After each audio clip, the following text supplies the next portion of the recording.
private family-owned bank. Since 1895, the Schrag family has built a legacy of success through business and by servicing the communities of northern and central Indiana. Centier's not-for-sale promise pledges to the communities we serve that we will continue to preserve independent banking in Indiana for generations to come. Centier Bank is proud to serve the communities of northern and central Indiana. Please visit Centier.com for more information, and don't forget to like us on Facebook, member FDIC.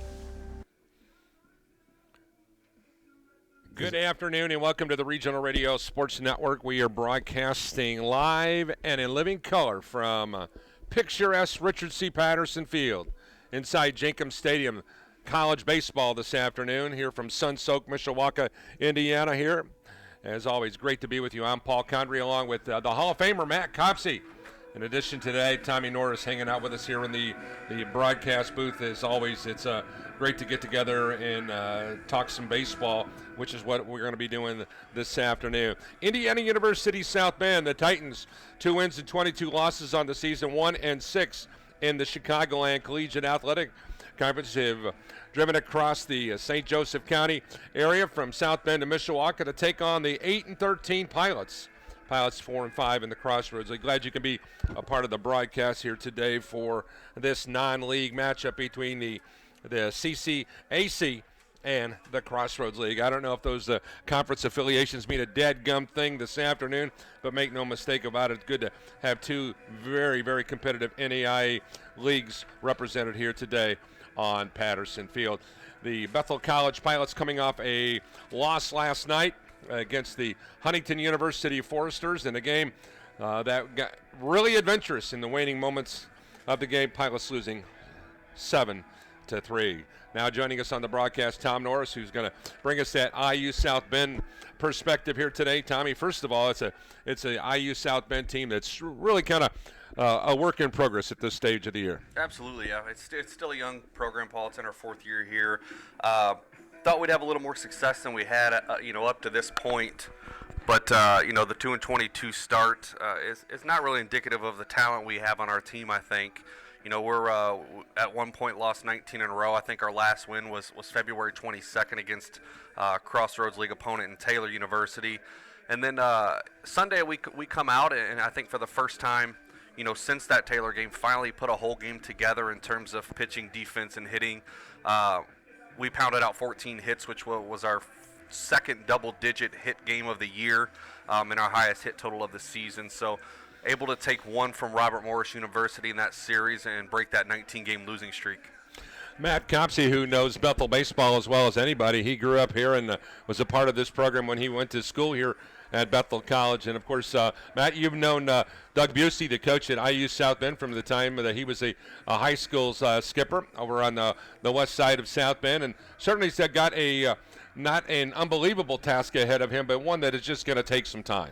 Yeah, it's just a matter of he's trying to get his players in there, trying to get them to do what he expects them to do. And, sometimes you have players, and Tom will attest to this, players come in sometimes with their own agenda thinking that they know better sometimes than what the coaches know, and they find out in a hurry that that's not the case, that they have to follow rules and everything. And I think that's what Doug is trying to implement in this is, discipline, rules, and all that other stuff.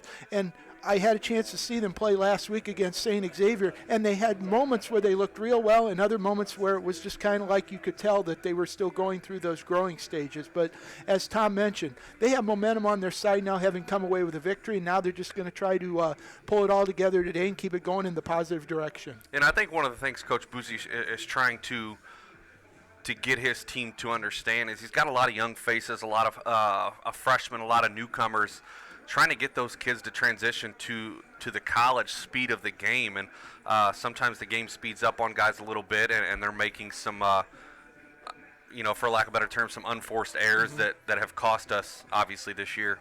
When you look at the matchups today, and of course these non-league games are always interesting in regards to are we seeing the everyday lineup that we was seeing during the course of a matchup. The IU South Bend team today is going to be throwing 1 senior, 2 juniors, 2 sophomores, and 4 freshmen on the everyday lineup today. The Pilots with only 2 seniors in their everyday lineup, and, of course, 5 juniors and 2 freshmen. So still both these teams are playing with a lot of young faces here today. I spent some time with young Doug Busey, and got some thoughts on the IU South Bend program as he and I went one-on-one just moments ago. College baseball here today from Richard C. Patterson Field at Jenkins Stadium. Indiana University South Bend matched up against the Bethel College Pilots, the Chicagoland Collegiate Athletic Conference Crossroads League crossover here game today. Joining us now here on the pregame show is the coach of the Titans, Doug Busey. Doug, first, let's just talk about being a part of college baseball. I know that talking with Matt Copsey earlier this week, and he was telling me that as a lifelong high school baseball guy, to be able to get the opportunity to coach college baseball has to be kind of a dream come true for you.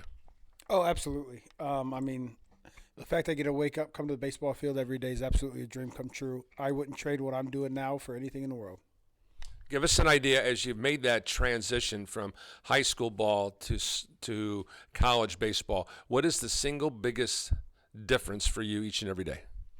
Probably the single biggest difference is, at the college level, you could kind of control these guys day in and day out. You're their second father. We're there for class. We're there with their weights. If they got issues going on there, you're a lot more involved maybe than you might be at the high school level. Just because you got kids who play multiple sports, they might have multiple coaches. I spend more time with these guys sometimes than I do with my own kids. And vice versa with them. They see me more than they see their parents. So that's probably the biggest difference is just, the time that's put in and the relationships that are built. You just get a lot more in depth at the college level than you do at the high school level. All right, let's talk about your first go-around in the Chicagoland Collegiate Athletic Conference. How do you view the league as a whole, and give us your thoughts on how your team has performed in league play thus far? I would say this year our league's a little bit down, just looking at our stats. We've got some good teams. St. Francis is playing well. St. Xavier's playing really well right now. Two teams we've seen at this point. I would say right as of now, the teams we've seen, they're probably two of the better ones. But everybody else kind of looks like it's a little bit of a down year. And it's going to kind of be up for grabs, I think, once we get into the tournament. When you go into these non-league games, Doug, you find yourself in a situation just about getting guys reps, but you may not be able to see 1A or 1B in regards to some of the top flight pitchers.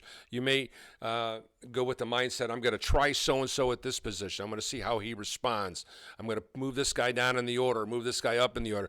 Give us your thoughts as you go into a non-league game right in the heart of your conference schedule. How does this thing fit in your mindset today? It's kind of a mix of both. Obviously we're struggling a little bit, so this is a little bit of a confidence builder for some of our guys who play every day. And at the same time, it is a chance for some of our young guys to pitch. You'll see a lot of freshmen on the mound today. I think we have 3 or 4 freshmen in our lineup. So it is a chance for some of our younger guys to play. But at the same time, a game's a game. We come out every day looking to play hard and get a win.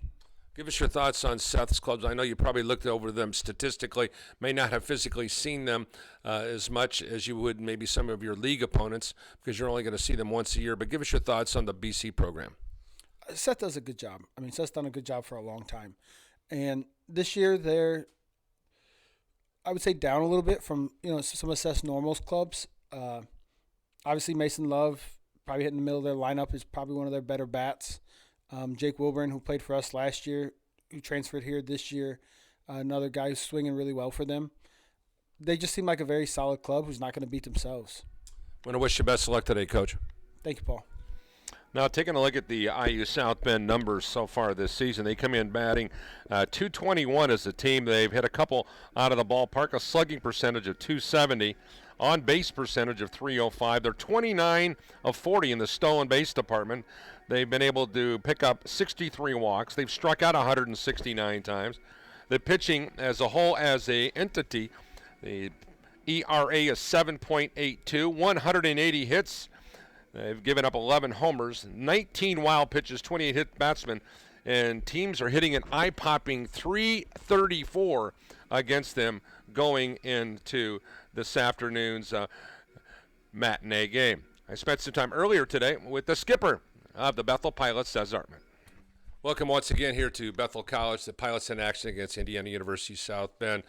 Thanks for joining us here on the Seth Zartman pregame show. Seth Zartman spending time with us prior to today's matchup, non-league game against the IU South Bend Titans. Seth, first of all, let's just kind of go back and reflect on the series against Huntington. I thought you guys were competitive, squandered some opportunities, some key opportunities to hit. as well as some pitching snafus along the way. But overall, I thought the competitiveness of the group was pretty good.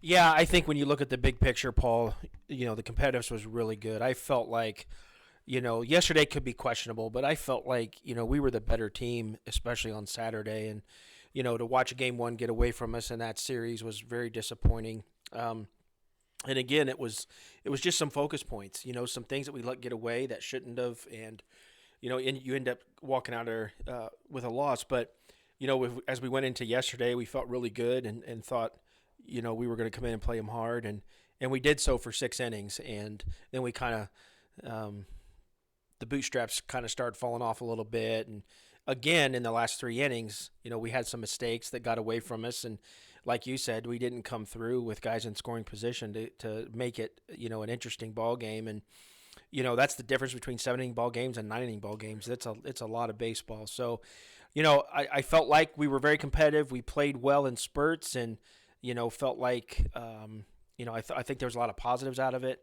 There's some things we need to clean up. But overall, we'll come out of this one and move forward, and we'll try to be better the next one. When you look at the starting pitching the last 3 games, and I think if you probably were to say I'm going to get 6 innings out of my starters for 3 straight games, you have to feel really good about that. But somewhere along the line, that middle relief group has got to step up and throw strikes. Yeah, they really do, because most of the time those starters probably aren't going to throw complete games every day. We know that. But to see these guys going deep into games, that's a testament to their competitiveness. It's a testament to their willpower, just what they want to accomplish out there on the mound. But in respect to our bullpen, we're going to have to step it up a little bit with those guys coming out, guys coming in and be ready to pitch right then. And, a lot of times you're bringing those guys into situations where you have runners on base, and we don't have time to find ourselves with 1 or 2 hitters. And so our guys really need to focus in a little bit better there. But we're going to have those guys step up here as we keep moving along here in the season. All right, let's talk about the mindset going into a non-league game, right in the heart of your conference schedule.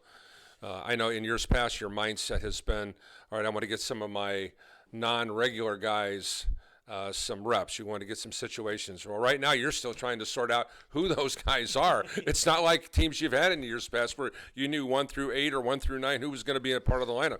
This is still a work in progress group. Yeah, it really is. And, today you're going to see a couple changes in the lineup, and we're going to rest a couple guys just because of some nagging injury stuff and before we get back into league play. But it really is. You're trying to find out if a few guys can step up for you and where you can count on them down the road here, to come in situations. And there may be a couple changes during the game today, maybe a pinch hit or, maybe a switch of defensive position at some point in this game.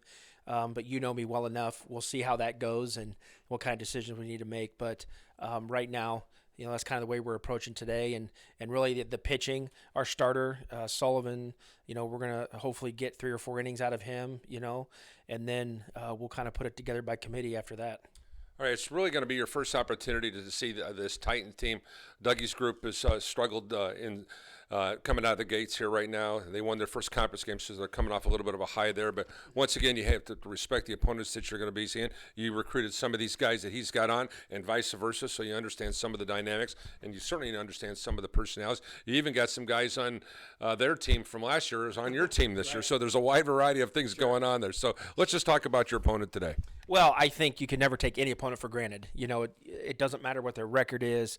It doesn't matter, you look at stats and you're like, well, they're hitting this or their on-base percentage is this. We have to come in and be ready to play. We have to play our game and not worry about, pretty much what they're doing on the field. We have to come and attack, what they're doing. But you also got to respect that opponent too. I mean, a couple teams who don't see each other very often, 2 different conferences. And when you do get a chance to play, especially somebody that's this close in town, it's kind of exciting. You got 2 teams here that people know about and go from there. But, I think you got to respect them. You have to understand that these guys know how to play baseball, no matter what anything on paper shows you. And we know that any given day, things can happen. So we have to be ready. And, again, we have to take care of our business on the field today. You know, one thing is really, really interesting when you're taking on a Mike Framed coach team. You know what Mike is going to do. You know what Kyle Gouda is going to do at Taylor. You really don't know what Doug is going to do in situational baseball playing. So kind of give us an idea when you get into those situations, you get back into your mindset, I wonder if he's going to do this, or you're going to wonder if he's going to do that. Yeah, you really do. You know, you sit there and you play the averages. You know, you look in a certain situation and say, you know, you could bunt here. So we're just giving our guys, our fielders, a heads up. You know, hey, watch the hands, or, you know, do some certain things that keys them in to say, hey, a bunt could be happening here, or a hit and run could be happening here. And again, when you're not as familiar with a coach and how he kind of does things in those situations, you know, a lot of times you're putting yourself in that situation. It's like, you know what, I might try this here too. So we just have to be ready for it. Again, we know how to defend it if it does happen, and our guys just have to key in and be ready for that. Hope to see you this weekend against St. Francis. Me too, Paul. Thanks. Appreciate it. We'll be back with more right after this on Regional Radio Sports. Once again, as always, great to visit with Seth Zartman in his 16th season here at the helm of the Mishawaka campus. And as always, always enjoyed the conversation we have. Taking a look at Bethel coming into today's non-league matchup. Pilots have hit 4 home runs. They're batting .265 as a team. The slugging percentage at .343, on-base percentage at .371. Pilots 27 of 34 in the stolen base department. They've walked 88 times. They struck out 163 times. Pitching, the team ERA is 4.87. They've given up 7 long balls. They have thrown 12 wild pitches.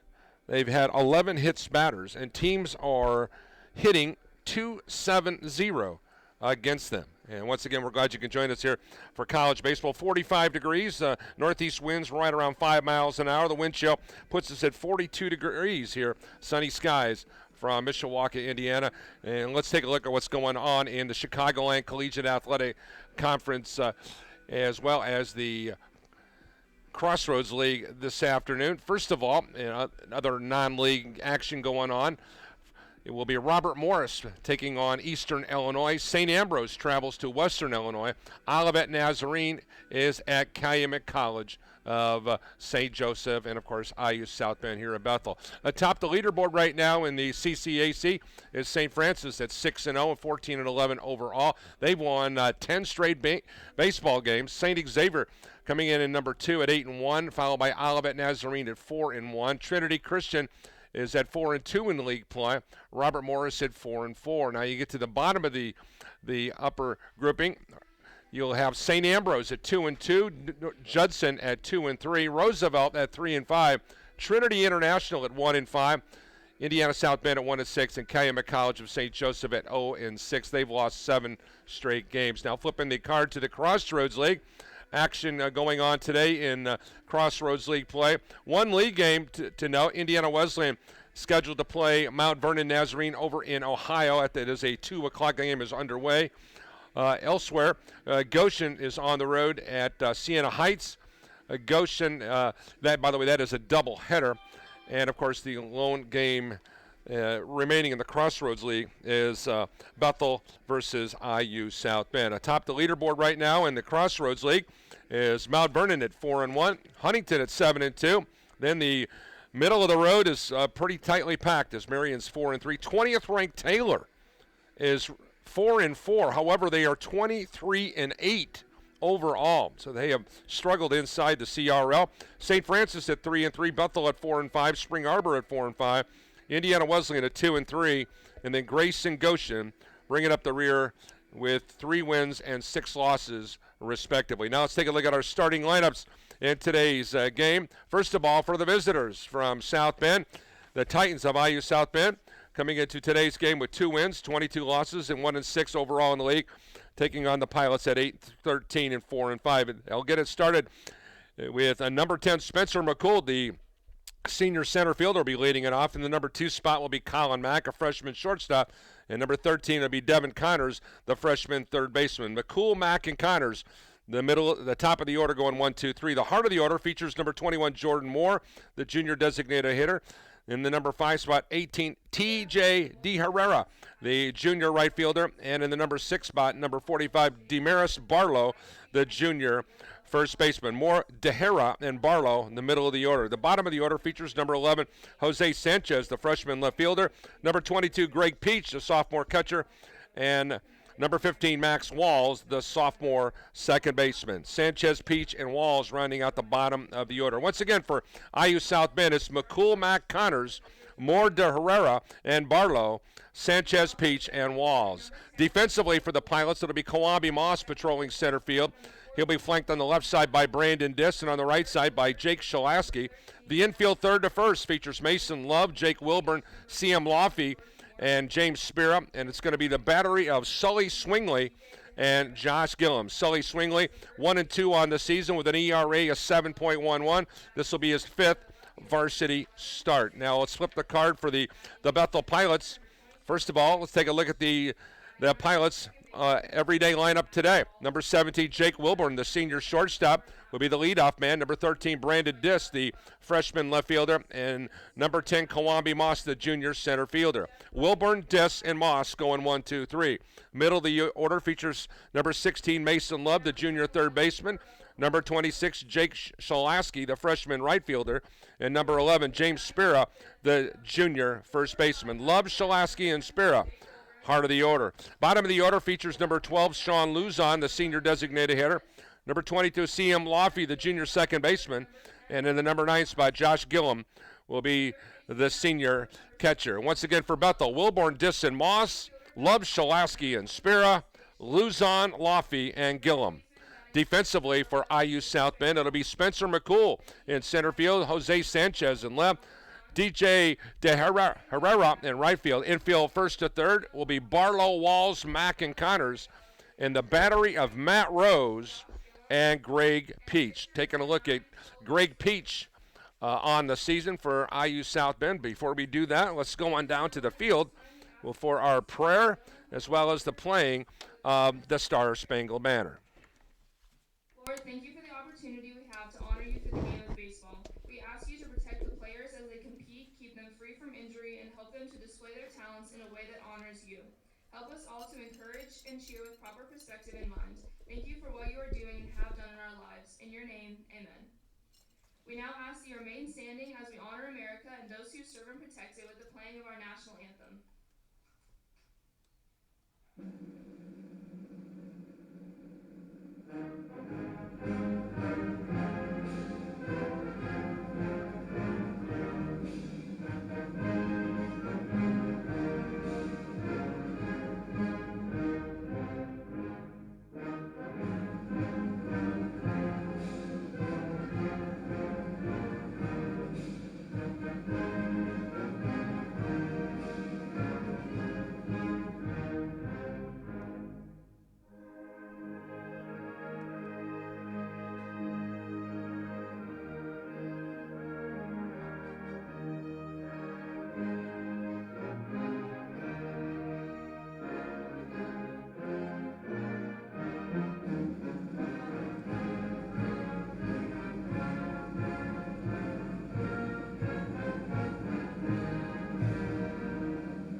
Once again, thanks for joining us here today from Bethel College, Richard C. Patterson Field. 327 down the left field line, 321 down the right field line. Straight away center, 385, where the big blue monster resides. Glad you can join us here as the Pilots will be decked out in the gray slacks, the blue jerseys, and, of course, the white numbers. They have the gray and white trim along the sides of the shirts. The Titans will be over here to our left, decked out in the gray trousers with the dark red numbers, or check that, dark red jerseys, the black numbers trimmed in white. The Titans will have the red bills. The Pilots will have the dark gray bills this afternoon. Once again, the starting pitcher for the Bethel College Pilots will be Sully Sullivan. Taking a look at Sullivan on the season, and with a record of 1-2. This will be his seventh game. This will be his fifth start. 25 1/3 innings pitched. 30 hits he's given up, 26 runs, 20 earned runs, 6 walks, 17, check that, 12 strikeouts, 7 doubles, 1 triple, 1 homer, and he's allowed 111 total bases. And teams are batting an eye-popping .291 against him. He has 1 wild pitch. He's not hit a batter. So that is what we'll see here tonight. Tom Norris, you got a thought as we get ready to throw out the first pitch. Yeah, you mentioned opponents hitting, 294 against the starting pitcher Sullivan here. The Titans come in hitting just 214, which is about 7 points below their season average against left-handed hitters. So it'll be interesting to see if our hitters can get to Sullivan here in this game. I don't know if Landon was able to pick up the names of our umpires because they were late arriving.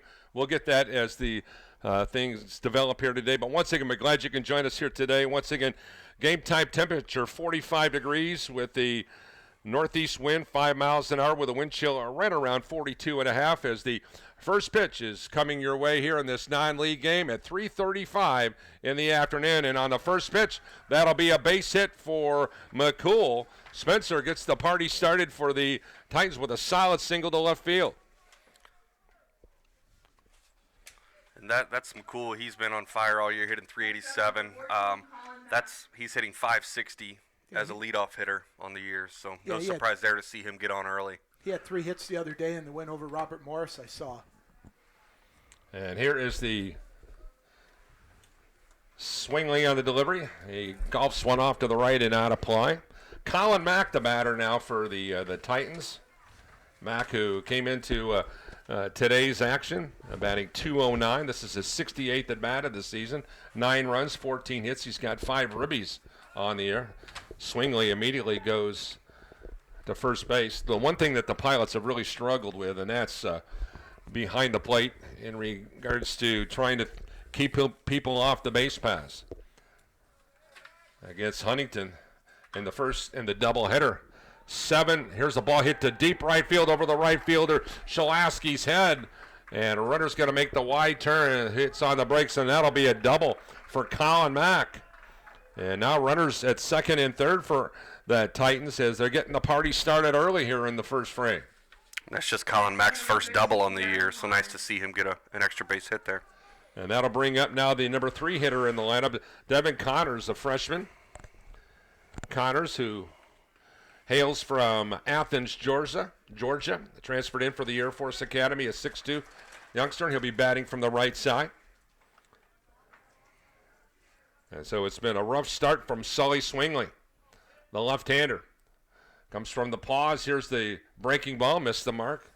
If you look at Connors on the season, this is his 25th game, 24th start, a .263 batting average.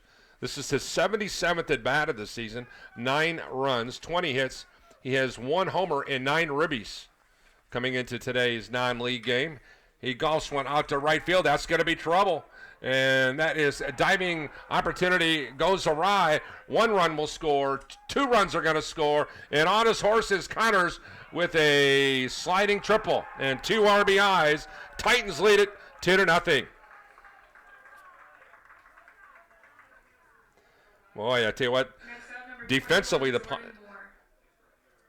Pilots didn't play that one very well in right field as Shalaski got a late jump on the ball. So 2 RBIs for Connors, and they got the whooping sticks out here early against the Pilot freshman hurler. And I'll bring up Jordan Moore, the junior designated hitter. Swingley delivers. Hits one off to the right and out of play. Once again, it's Love, Wilburn, Laffey, and Spira. The Pilot defense on the infield, Dis, Moss, and Shalaski. In the outfield, left, center, and right. And in the battery is Swingley and Gillum. Swingley, here's the 1-0 pitch. Breaking ball, and that'll be strike 1. 1-1 now the count.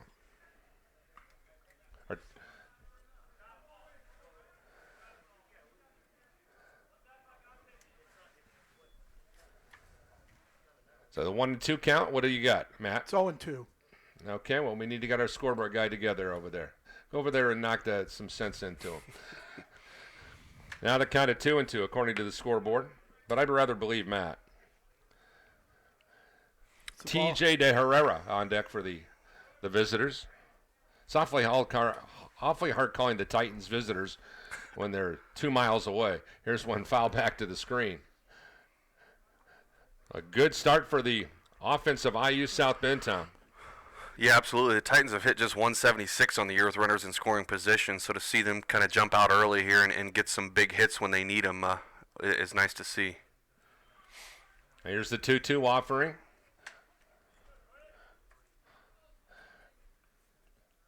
Here's the pitch, a little high.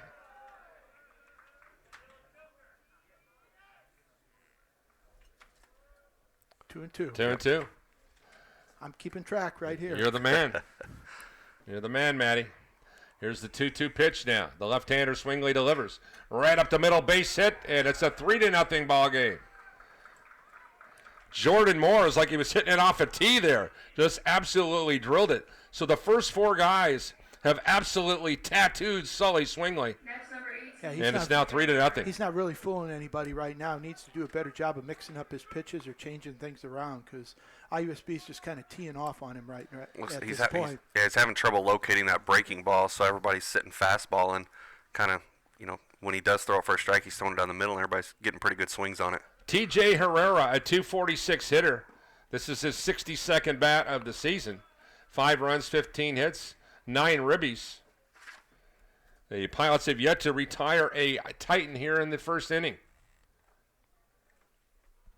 Swingley delivers. The southpaw tries to paint one on the outside corner, does so. Now the count at 0-2. Demarius Barlow on deck for the visitors. Here's the pitch. Breaking ball, strike 3. Maybe the best pitch he's thrown this afternoon.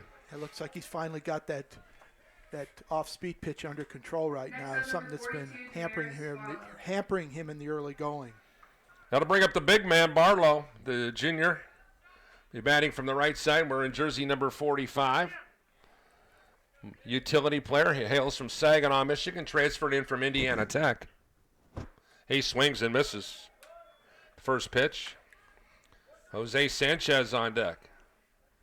Tom, I know that you've seen a lot of this team, but have you seen this team string 4 straight hits together in a game? No, that's the first time this year I would guess they've done that. They've done a pretty good job of getting leads early. It's just holding on to those leads and being able to, after they put up a 3-run inning or whatnot, being able to come out and throw up a 0 in the bottom half or the top half of that next inning.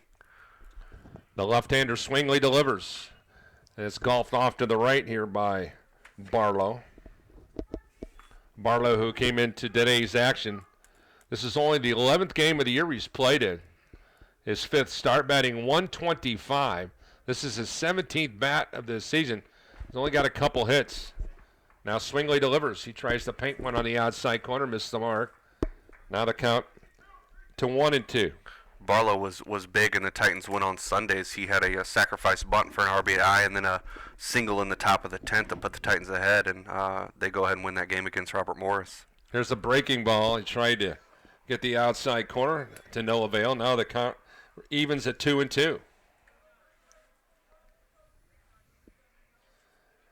Titans will move forward after today's game against Bethel with a game against Olivet Nazarene, and that's going to be a strikeout now for Sully Swingley.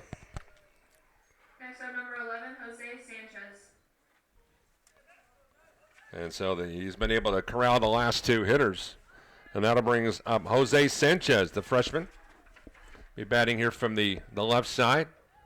Sanchez starting his 15th game of the year. This is his 20th game overall, a 263 hitter. Takes strike 1.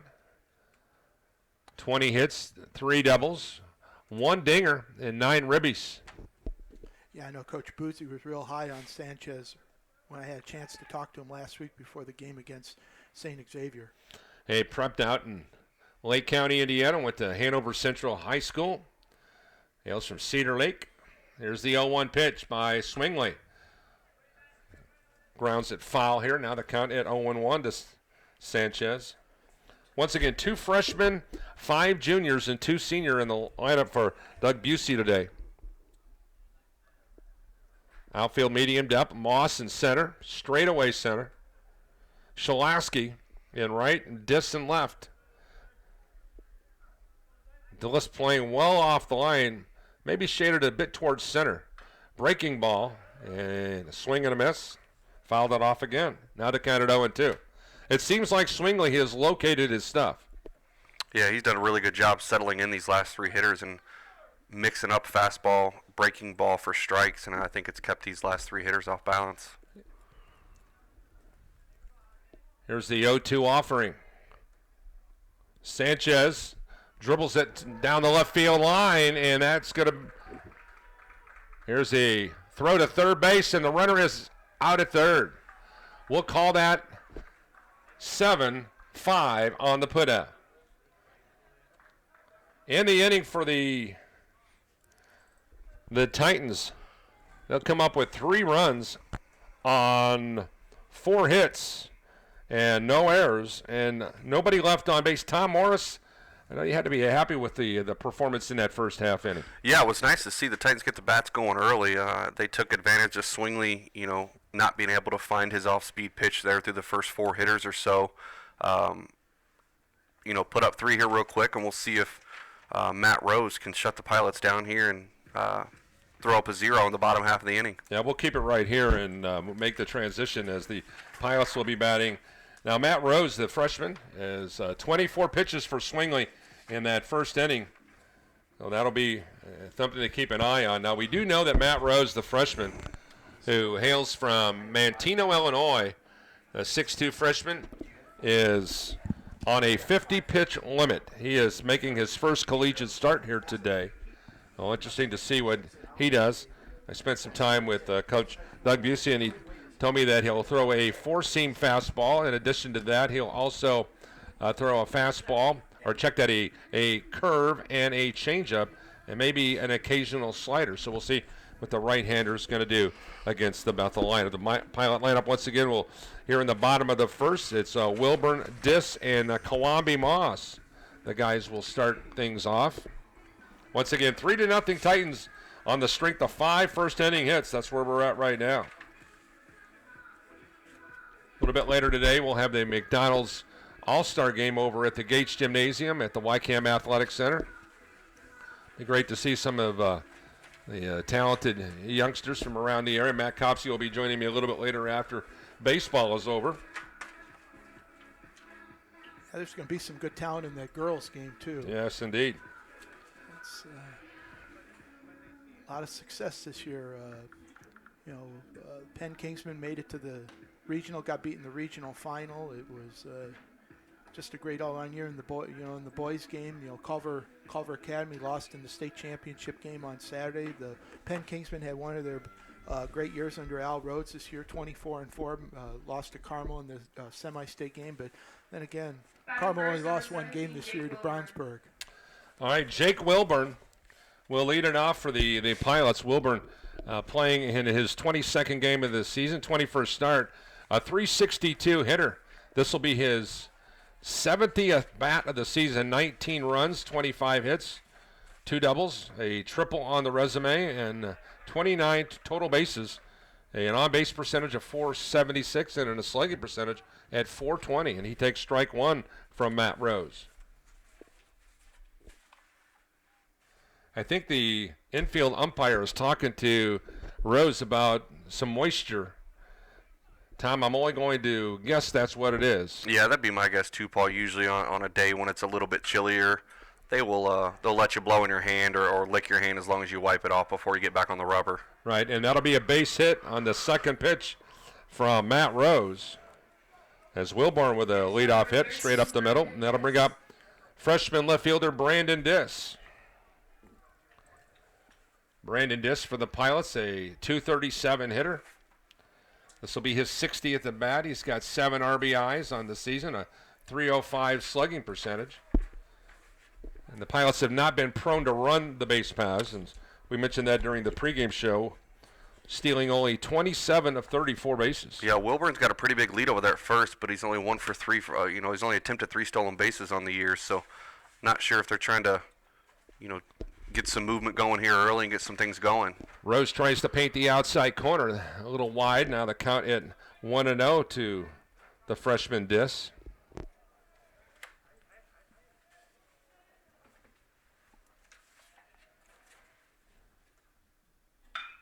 Here's the ball hit on the nose, and that'll be a base hit into center field, and just like that. It's the first two runners are on, just like the Titans. And this so we're going to have a slugfest, I take it, huh? And this is kind of what the Titans have done all year. They'll go out and put up some runs in their half of the inning, and then not be able to get out of the bottom or top half of that next inning without giving runs back. Now the talented Kawambi Moss, the junior. I think I mentioned that Dis was a freshman. He's actually a junior. Make sure I fill out my lineup card a little bit better next time out, folks. Here's the center fielder. Runners at first and second, nobody out, and straight down Main Street from Matt Rose. That'll be strike one. Moss, a talented athlete, starting his 18th game of the season, leads the club in hitting with a batting average of .400. This is his 61st at bat, 9 ribbies, 4 doubles, 2 triples, and 24 hits overall. On base percentage at .486. That pitch is off the mark, and now it's 1-1. In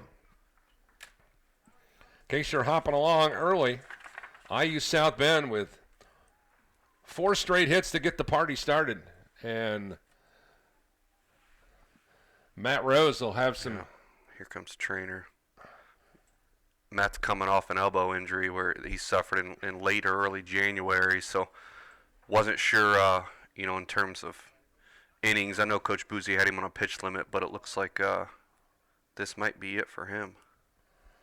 Well, I think what he's taken himself out of the game, I think, is basically at this stage. He was walking off, and Doug had to tell him to come back to the mound, and we'll talk things over with the umpire and the certified athletic trainer. And you guys, listen to me. The Titans got one of the best, and when it comes to certified athletic trainers around.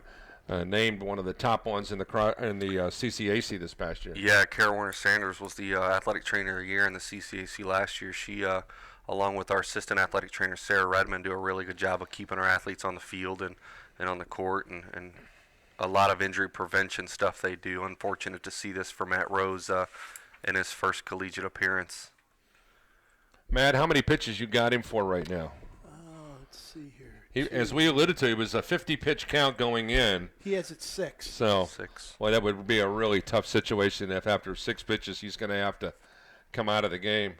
And we were expecting to see a little bit later on Marty Ewing, the freshman from Lake Central, a 5'10", and I don't know if that's him down there warming up right now, or let's see what they're going to do. Is Matt Rose is going to try to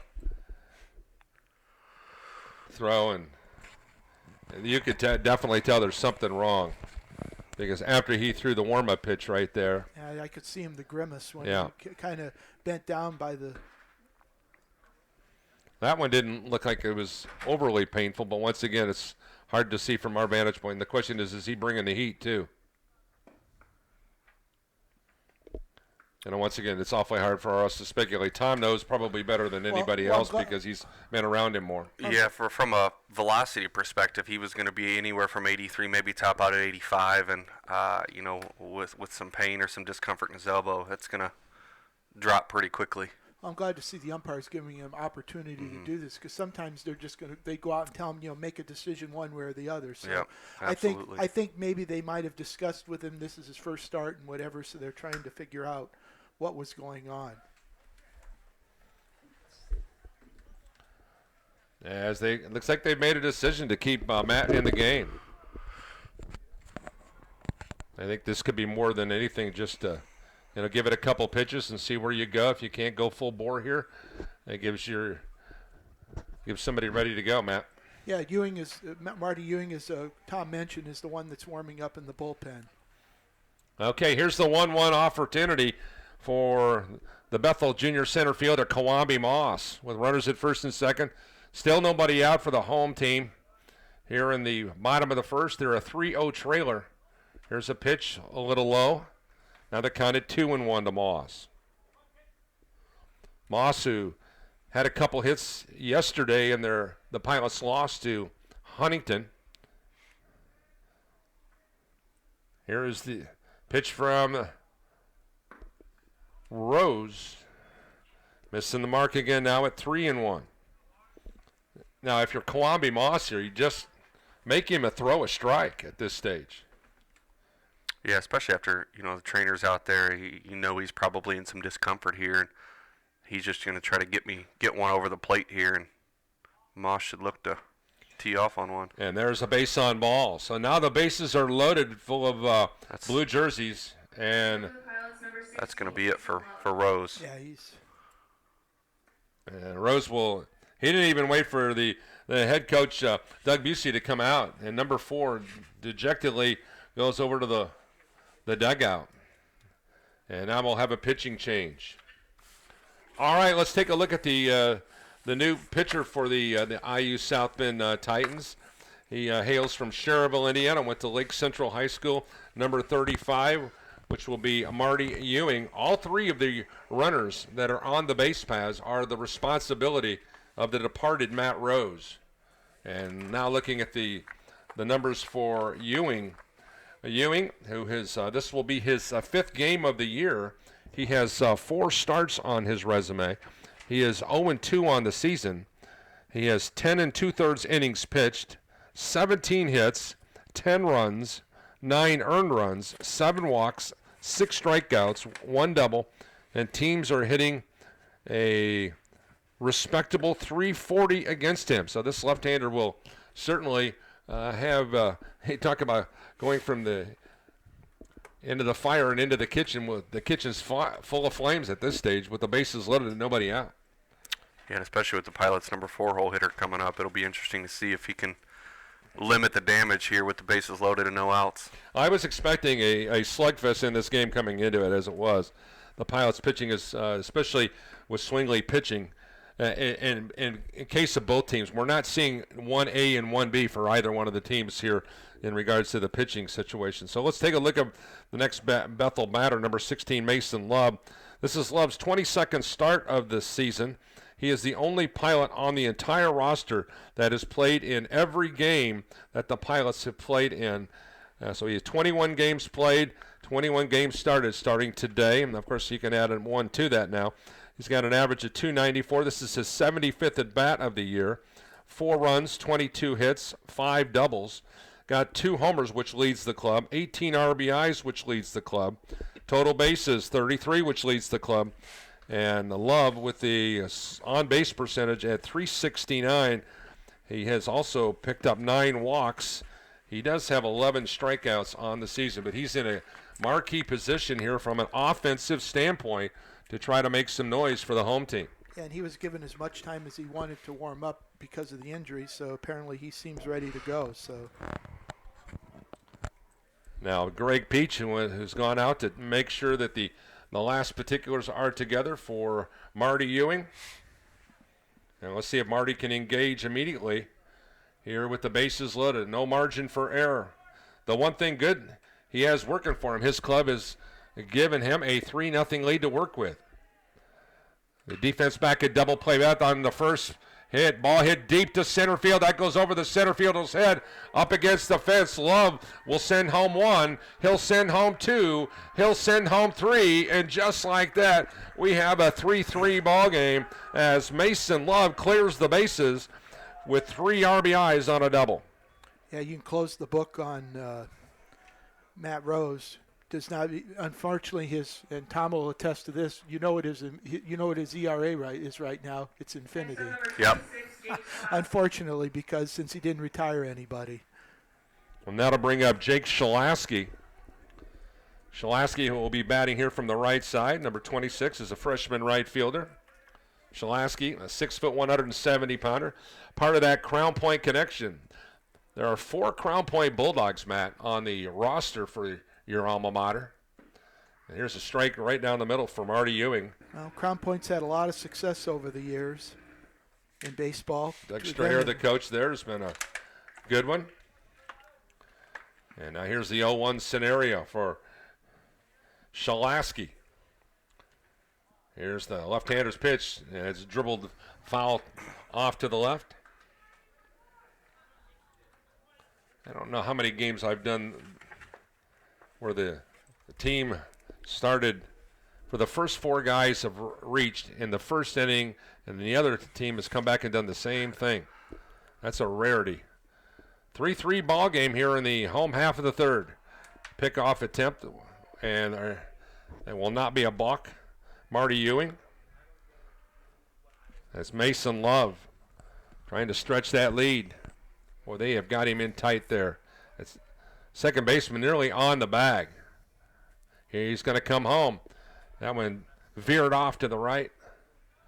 Shalaski. Yeah, tried to go the opposite way there, if anything, to try to get the runner over to third base. And I think that's the approach the Pilots are going to have to take against Marty Ewing, who's not going to beat you with a fastball. Going to just kind of flip in some off-speed stuff. So, staying back and trying to drive the ball to the opposite field, I think, is where the Pilots will find some success against him. Here's the southpaw's pitch. That ball hit off to the right, and I believe it will be out of play as it nearly hits Coach Zartman's golf cart over here. Now the count at 0-2 to Shalaski. On deck will be James Spira. It'll be my first opportunity to see Spira play. He has not, since we've been doing the home games, he has yet to appear. Here's the 0-2 look now. Ewing looks over his shoulders coming home, and a ball fouled right into his shin. Shalaski tried to shake it off. He's doing a really good job of battling off some close pitches, to avoid the strikeout. 3 runs on 5 hits and no errors for IU South Bend. 3 runs on 3 hits and no errors for the Pilots. We're still here in the first. Marty Ewing, who is in the game in relief. Here's the ball hit off to the right. A little flare. Could be trouble, but the right fielder is there to make a fine play. Well done by T.J. DeHera. And the Pilots will have their first out of the game. This is only TJ's third or fourth game playing right field. He came in as a catcher, made the transition to first base, and is now playing right field kind of out of necessity, and he's done a really good job defensively out there for the Titans. That'll bring up James Spira. Spira, a junior first baseman. Batting here from the left side. According to Coach Zartman, a solid defensive player. Must improve his hitting. Transferred in from IPFW. He's a 5'10", 215-pounder from Bluffton, Indiana. Once again, another one of those transfers. We're seeing that a lot these days at all levels of baseball. Here is the 1-0 pitch. Ball popped straight up. The second baseman, first baseman, converged. The first baseman's able to handle the pop-up. So 2 up and 2 down for Marty Ewing, as he's been able to help close the door thus far with that runner in scoring position. That'll bring up the number 7 hitter in Seth Zartman's lineup, Sean Luzon, the senior designated hitter. Luzon playing in his 19th game of the year. This is his 9th start. This is his 21st at bat. He's got, or check that, this is his, that's right, 20th bat, and 9 runs scored. Once again, Marty Ewing, concerned about Love. He shouldn't be. No. With two outs, you should be worried about the batter. Yeah, that's kind of a golden rule in baseball. You never want to make the third out at third base. So I don't anticipate Love trying to steal the bag and ending, the 3-run inning that the Pilots have going right now. Here's the pitch. Hit towards the third baseman. Gobbles it up and tags Love to end the inning.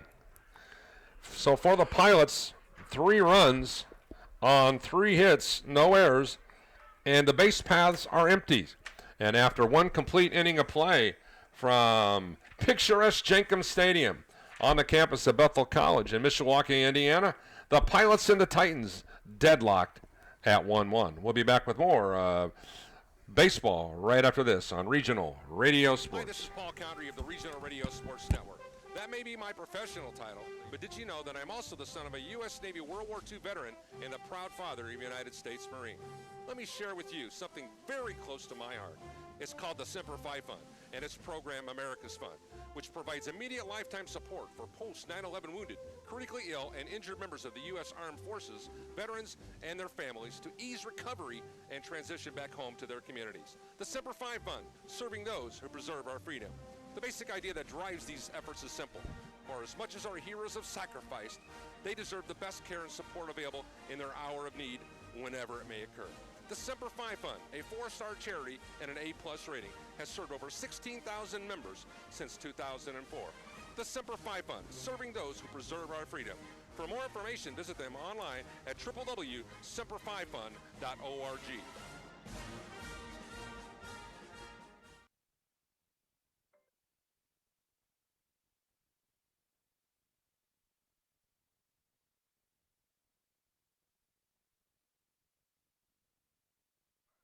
Welcome. Paul, which one am I in?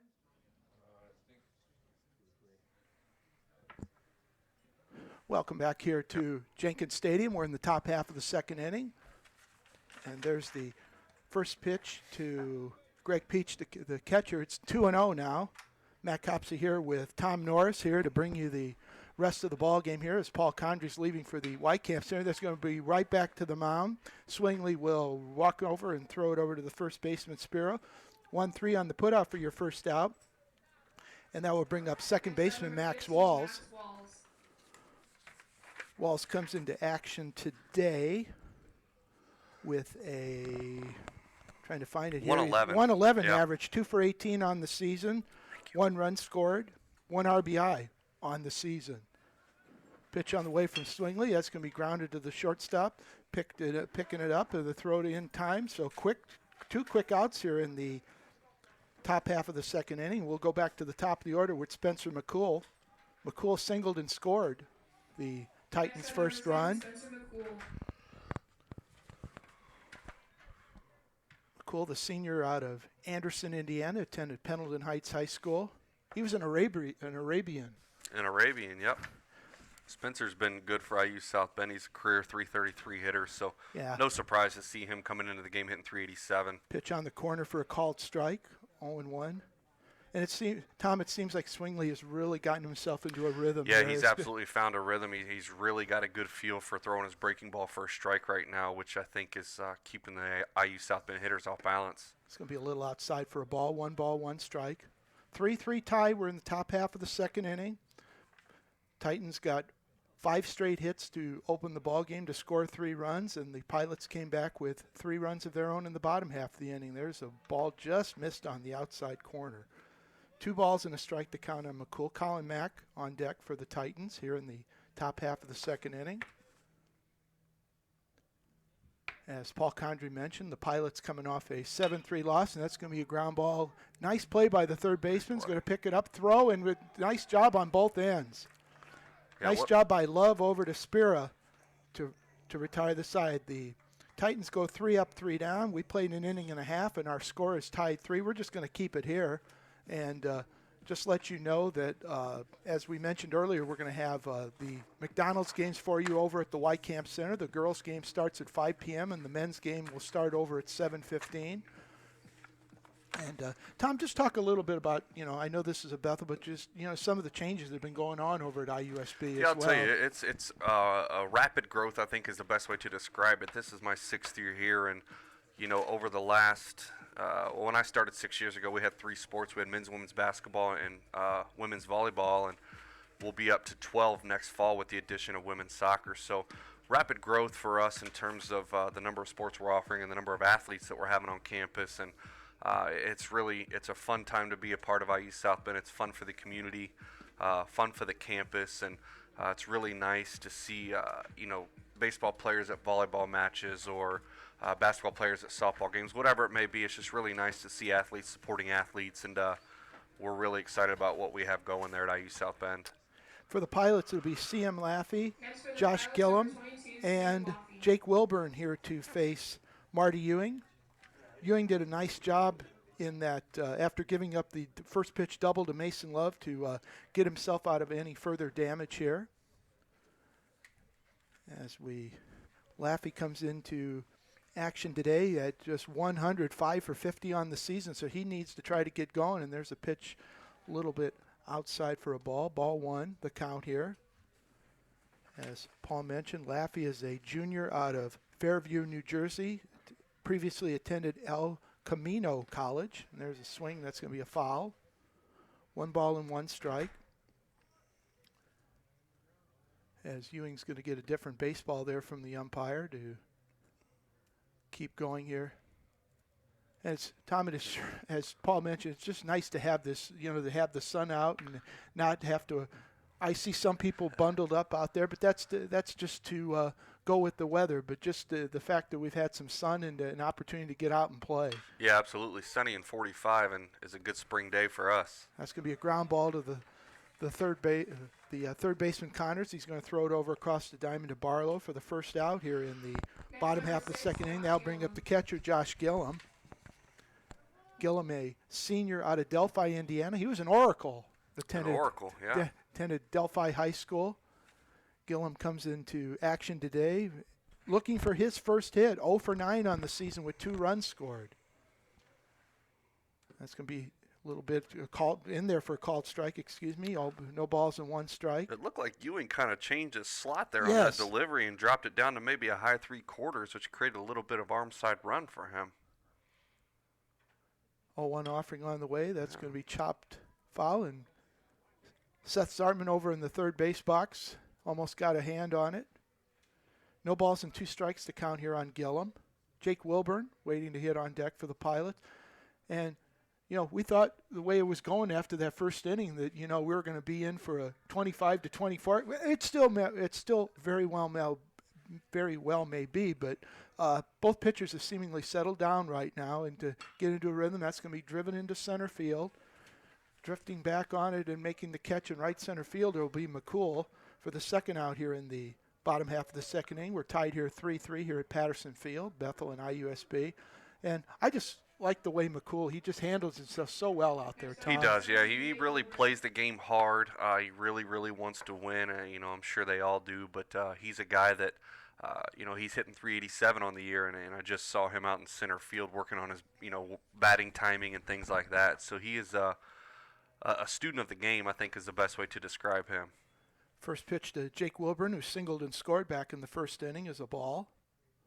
Wilburn, left-handed hitter, as Paul mentioned. The Pilots decked out in their blue jersey tops with white numbers, gray pants. Pitch on the way. That's going to be popped up on the infield.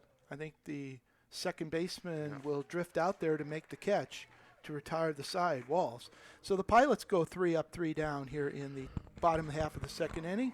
We're going to step aside for a quick timeout. The ball game tied at 3-3. You're watching Bethel College Baseball here on the Regional Radio Sports Network. They say growth is a journey and not a destination. At Teachers Credit Union, we agree. Helping our communities grow has been our mission ever since we began our journey in 1931. And supporting our members' growth has helped us to become Indiana's largest credit union. And we're just getting started. Whatever you want to grow, Teachers Credit Union is ready to help. Visit a branch or tcunet.com today. Teachers Credit Union deposits are federally insured by the NCUA, and we are an equal housing opportunity. Welcome back here to. This is the real thing now. Welcome back here to Patterson Field. Matt Copsey along with Tom Norris here bringing you the Bethel and IUSB baseball action. We're tied up at 3-3 here as we head into the top of the third inning.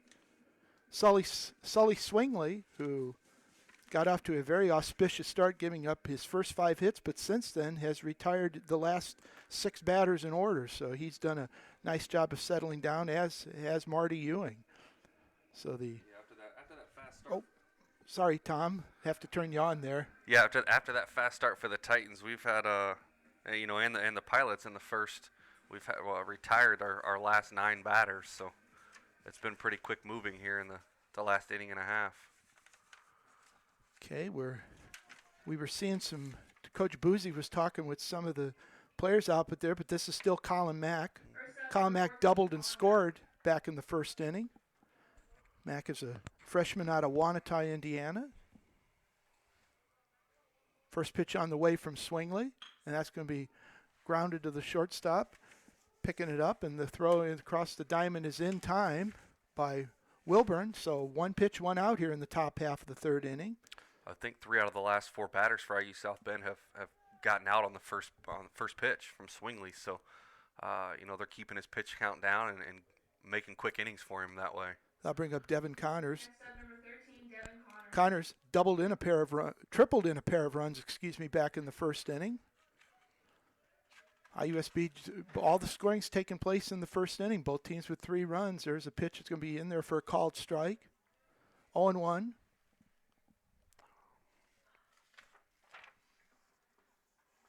Oh, that's who's a bat now. Oh, on deck. Okay, thank you. Case Cameron will be on deck for the Titans here as the count goes to 1-1. 1 ball, 1 strike, the count here on Connors. Yeah, there was in the first inning there, Jordan Moore got thrown out at third and looked like he came up limping, and Case Cameron's going to hit in this spot here next. 2 balls and a strike, the count here on Devin Connors. 1 out here in the top half of the third inning. That's going to be lined into center field for a base hit. Tom, it seems to me that I saw him last week in the game against St. Xavier. He hits. He looks like he has a good eye at the plate and just makes solid contact. He does, yeah. He's really starting to barrel up balls. He got off to a slow start, but he's come on pretty hot here lately. So we will see Case Cameron come into the plate now for the Titans here in the top half of the third inning. Cameron coming into action today, and that one's going to be popped up into left center field, and making the catch is going to be the left fielder Diss. So Cameron didn't get a chance to see very many pitches there, so there's 2 outs here and a runner at first for IUSB in the top half of the third inning, and that will bring up TJ DeHera. DeHera was a strikeout, was called out on strikes in the first inning. And that was the first batter that Swingley seemingly was able to get into his rhythm with, and he's basically continued it since. Pitch a little bit high for a ball. Ball 1 the count. Glad you could join us this afternoon on the Regional Radio Sports Network for our coverage of Bethel and IUSB baseball here at Patterson Field. Pitch on the way. That's going to be line foul, third base side. 1 ball, 1 strike the count here on TJ D. Herrera, number 18 on the back of his red jersey. Titans have a lot of different jersey combinations, it seems like. They do, yeah. They've got a black, a white, and a crimson jersey with white pants and gray pants, so they can mix it up pretty often. Just like the Pittsburgh Pirates used to do, the old families. That pitch was fouled off, a ball and 2 strikes with 2 outs and a runner at first here in the third. Swingley, the runner checks, that's going to be fouled. Nice play by who's coaching in the first. Yeah, Nick Kellums over there. Oh, wow. Graduated last year, played for the Titans, made a pretty good play over there. Yeah, I was going to say, Nick looks like he could still field that ball for you guys out there. Ball and 2 strikes. Runner on at first is Connors. Pitch on the way from Swingley, a little bit low. 2 balls, 2 strikes. 2 balls, 2 strikes, 2 outs here in the top half of the third inning. I wouldn't be shocked to see Swingley come back with a breaking ball here to try to get D. Herrera to bite. Pitch on the way. Yeah, there it is. Yep. Just got a piece of it and fouled it off over by the first base dugout, which is occupied by the Pilots. The Titans in the third base dugout. One thing I noticed, and I don't know if this is by, is that, Coach Boozy, sometimes the manager or coach will be out there on the bases. I didn't see him last week as that one's be popped up behind home plate. Playable. No, got out. As Gillum will give it a look, and it'll bounce in the bleachers. I noticed Doug didn't come out to coach, or does he, or just no, he stays in the dugout and kind of runs, what a lot of people call it more of a pro-style approach, and lets his assistants run the bases, and then he'll, handle everything in the dugout and that stuff. So, I was just because I noticed last week, and I was looking through to see if he was, because sometimes they do. There's a pitch that's going to be just missed on the corner there. So the count will go full, 3 balls and 2 strikes. I think we can expect Connors to take off as Swingley commits to home here with the full count. Yeah, 2 with outs. 2 outs and the runner going, so that means a possibly a ball into the gap or whatever might score. There he goes. That's going to be low for ball 4 as that ball bounces in. That is the first walk issued by Swingley to go with a pair of strikeouts. So the Titans now with runners at first and second and 2 outs here in the 4th. And Damaris Barlow, who was a strikeout victim himself in the first inning, will come to the plate. Barlow hitting 111 on the year with runners in scoring position, so hopefully he can find a pitch to drive. And Swingley looks back, pitch on the way. That's going to be popped up, out of play. Strike 1, the count. 3-3 tie here in the top half of the 3rd inning between Bethel and IUSB. Titans, as we've mentioned, snapped that long 19-game losing streak. I know, Tom, that's not nothing you want to talk about, but they came out with that enthusiasm early on. We got those first 5 hits. They pitched a little bit low for a ball and a strike, but that's good to see out of a club. And I know how frustrating it is. When I had a chance last week, it seemed like they were pressing a little bit last week, and now they can kind of maybe settle down a little bit and get into that regular rhythm, hopefully. Yeah, absolutely. And I think the offense has found a little bit of rhythm too with. That's going to be a foul over by nice catch over there by Gillum over by the first base dugout to retire the side for the Titans in the top half of the 3rd inning. No runs on 1 hit. There was no errors and 2 runners left on base. Middle of inning number 3, it is IUSB 3 and Bethel 3. We are going to keep it here, and we will let you know. I will pull out and let you know that Gates Automotive has the Chevrolet and Toyota vehicles that you need, winning the President's Award 13 years in a row. Gates Toyota has more than 100 Toyotas in their lot, and are happy to help you find the right car. Come to Gates Toyota in South Bend for the automotive experience that you've always wanted. For more information, go to www.gatestoyota.com. Matt Copsey and Tom Norris back here at Patterson Field as we head into the bottom half of the 3rd inning.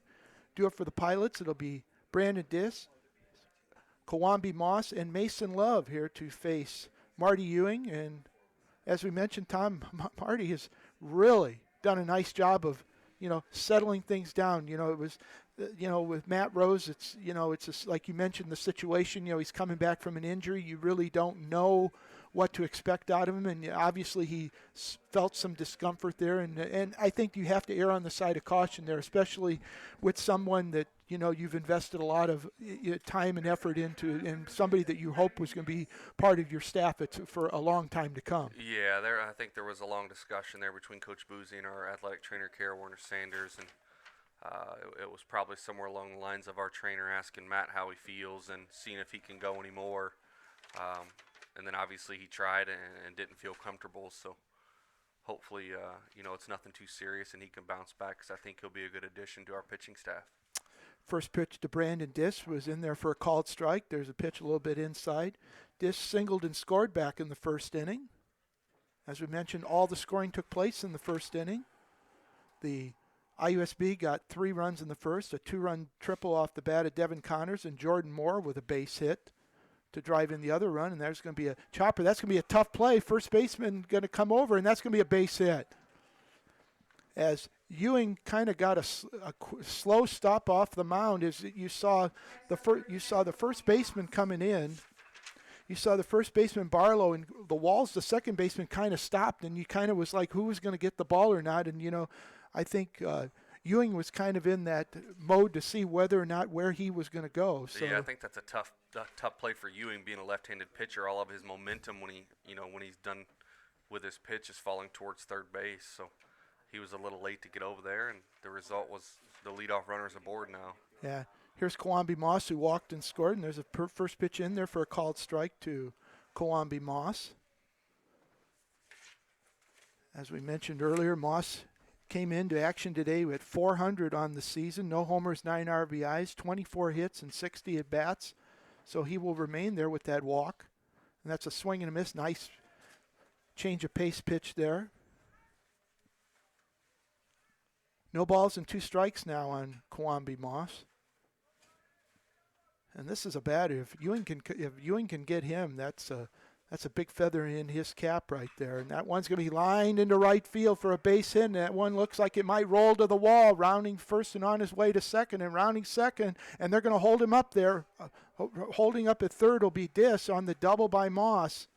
So the Pilots with runners now at second and third and nobody out here in the bottom half of the third inning. And I might have spoke too soon there, Tom. Yeah, and this isn't the guy you want up, if you're the Titans with runners in scoring position.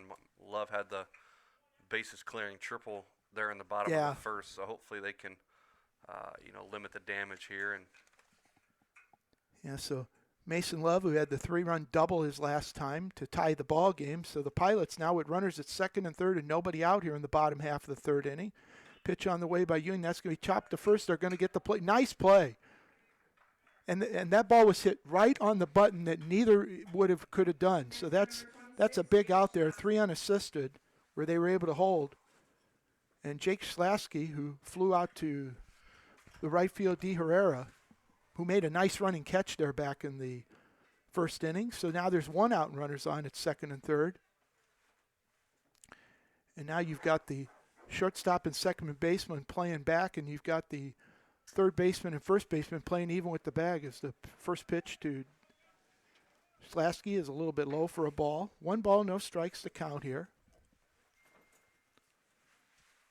Dis the runner at third, Moss the runner at second. Ewing looks in, takes a quick glance. Pitch on the way. A little bit nice stop by the catcher Peach.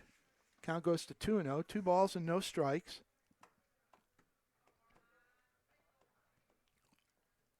Two balls, no strikes to count here on Jake Slasky.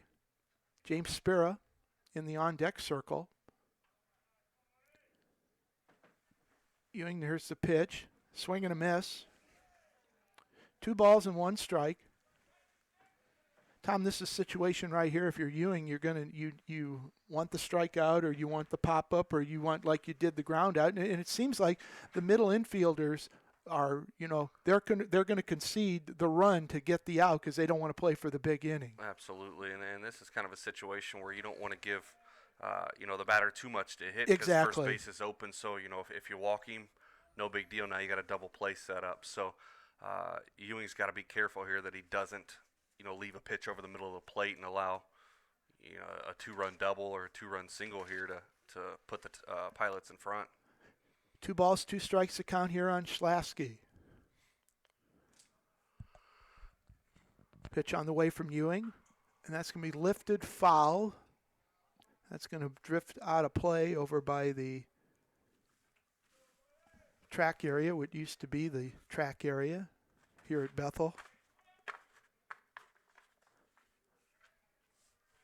Tom, since I've been here, this place has expanded so much. The baseball field's always been here, but the softball diamond, was over there, but a lot of this, never was around. The hitting facility obviously wasn't. There's a pitch foul back this way. Count will remain at 2-2. It's just how much this place has changed over the past many years since I graduated from Bethel College. And I thought I saw their plans to add swimming and diving. Yes. As a sport, yes. They'll compete out in Elkhart. At the new Beacon facility. Yes. Yep. That's nice. One of the things, and they're adding bowling as well, and that's one thing. We popped up on the infield. That's a great pitch. The second baseman Walls will make the catch, and now there are 2 outs here in the bottom half of the third inning, and James Spira, who popped up to the first baseman Barlow his last time, and now Marty Ewing has a chance to get out of this. He's done a nice job so far. And the one thing that he's done, he's kind of settled down. He's kind of slowed down, because when you're in a rhythm, you want to keep going. But he's kind of settled down. He knows what the situation is. He's making sure he's on the same wavelength with his catcher here. Pitch on the way to Spirits, in there for a called strike. And seemingly he's been consistent with that strike 1 count for the most part this afternoon. He's done a really good job of getting ahead of hitters, and he's made some big pitches here in this inning and when he's needed them. No balls and a strike. Runners at second and third with 2 outs. The Pilots had runners at second and third with nobody out to start the inning. But 2 consecutive batters, and that's going to be called strike 2. And so. And you mentioned the infield back with no out, right, and now conceding the run, and now everybody. Well, now you can go back to playing. Now you can go back to playing at normal depth because you got the 2 outs here. Absolutely, and they're almost conceding it. If there was a base hit, they're not holding. And Moss has very, quite a lead. They're not holding Moss very close. I was going to say, and there. he's got quite a big lead over there. I'm surprised that there might not be some communication over there between the shortstop and second baseman to maybe, kind of maybe cheat behind the runner there. I think in this situation, you just want to try to concentrate on the batter with 2 strikes and 2 outs here in the third. That's going to be fouled back this way. 1 ball, 2 strikes. You're in the bottom half of the third inning. Bethel and IUSB are tied 3-3. Both teams scored their runs in the first inning. Pilots with a single and a double here to start the inning, but now the runners are still at second and third with 2 outs. 1-2 offering on the way, and that's we called strike 3. Nice, what a job by Marty Ewing to work his way out of the inning. Pilots have a golden opportunity and come up empty. No runs, 2 hits, 2 left. We will head to inning number 4. Bethel and IUSB are tied 3-3, and to take this opportunity to let you know that Beef O'Brady's in Granger is the place to go before or after the game. Locally owned and operated for 10 years, they're a family-oriented business featuring a private party room with seating for up to 60 people, along with an outside patio area that can seat up to 20 guests. Located at State Road 23 and Bittersweet Road, Beef has daily specials Monday through Friday and also offers dine-in and carry-out service. They're also the spot to watch all of your sporting events. For more information, give them a call at 574-271-1415. Beef O'Brady's, good food, good sports. We head into the top of the 4th inning now. Bethel had a golden opportunity there in the bottom half of the 3rd inning. Brandon Diss with a base hit, a double by Kawambi Moss down the right field line, but Marty Ewing has really stepped up. He got a grounder to first, a pop up to second, and then a called strike 3 to James Spira. And that's where we stand heading into the top of the 4th inning. And Jose Sanchez, who got a base hit to end the first inning as Jordan Moore was thrown out trying to go to third base on the play. So it will be Sanchez, Peach, and Walls to face Sully Swingley, who also has settled down here after the first inning. And there's a bunt in front of the plate that's going to be a foul. No balls and a strike. 3 runs, 6 hits for IUSB, 3 runs, 5 hits for Bethel. Neither team has committed an error here so far through the first 3 innings. Left-hander Swingley's offering is on the way, and that's going to be in there for a call strike. Boy, did that pitch just drop. No balls and 2 strikes to count here on Jose Sanchez. And that's a tough pitch to handle. Oh, coming from a left-handed pitcher to a left-handed batter. Exactly, and that ball just dropped. 0-2 offering on the way from Swingley. That looked like the same spot, but a little bit lower. 1 ball and 2 strikes. That's a good 0-2 pitch. I think he's setting him up there to go back to the breaking ball. Exactly, because as they call it, that's a good waste pitch. Absolutely. 1 ball, 2 strikes to count on Sanchez, and he tried to go back to it there and hit him with it. And those are the things that sometimes, and those are the things that cause managers to get gray hair and just everything. You're ahead in the guy in the count. You had just thrown the pitch before, and then you tried to be a little bit maybe cute or whatever, and now instead you hit the batter and you put the leadoff runner on. And that'll bring up Greg Peach. He grounded back to the mound in the 2nd inning. And he shows bunt, and that's going to be a bunt. It's going to be fouled off. And there's another lost art, Tom, in this game is you see it a lot in softball. And they'll do that in softball no matter what, 1 out, 2 outs or whatever, just to do it's the slap hitters or whatever they call it. But that's one of the things is the lost art in bunting. That's somewhere the Titans have struggled all year is getting bunts down. And there's a bunt. It's going to be picked up. The throw will be in time. That will go 5-3. 5-3 on the sacrifice. Peach is out. And that'll bring up Max Walls. So the Titans now with a runner in scoring position with 1 out here in the top half of the 4th inning for Max Walls. Walls grounded out to the shortstop Wilburn back in the 2nd inning. 1 out, 1 on here in the fourth, tied at 3. Swingley's pitch, a little bit low for a ball, 1 ball, and no strikes.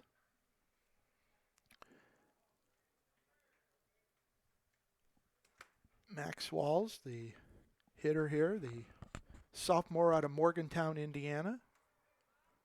Pitch on the way. That's going to be lined into left center field, but right there to make the catch is going to be Dis, and right back to second. I thought that ball might get down, but that was hit right on a rope at Dis for the second out, and that'll bring up Spencer McCool. McCool singled and scored in the first, and then he grounded out to the third baseman Love to end the second inning. So both teams have had scoring opportunities, and Bethel had the 2 runners on in the previous inning. IUSB had a runner at second here with 1 out, and now there are 2 outs for McCool as we head back to the top of the order. First pitch on the way. That's in there for a called strike as it hits the corner. No balls and 1 strike to count here on Spencer McCool.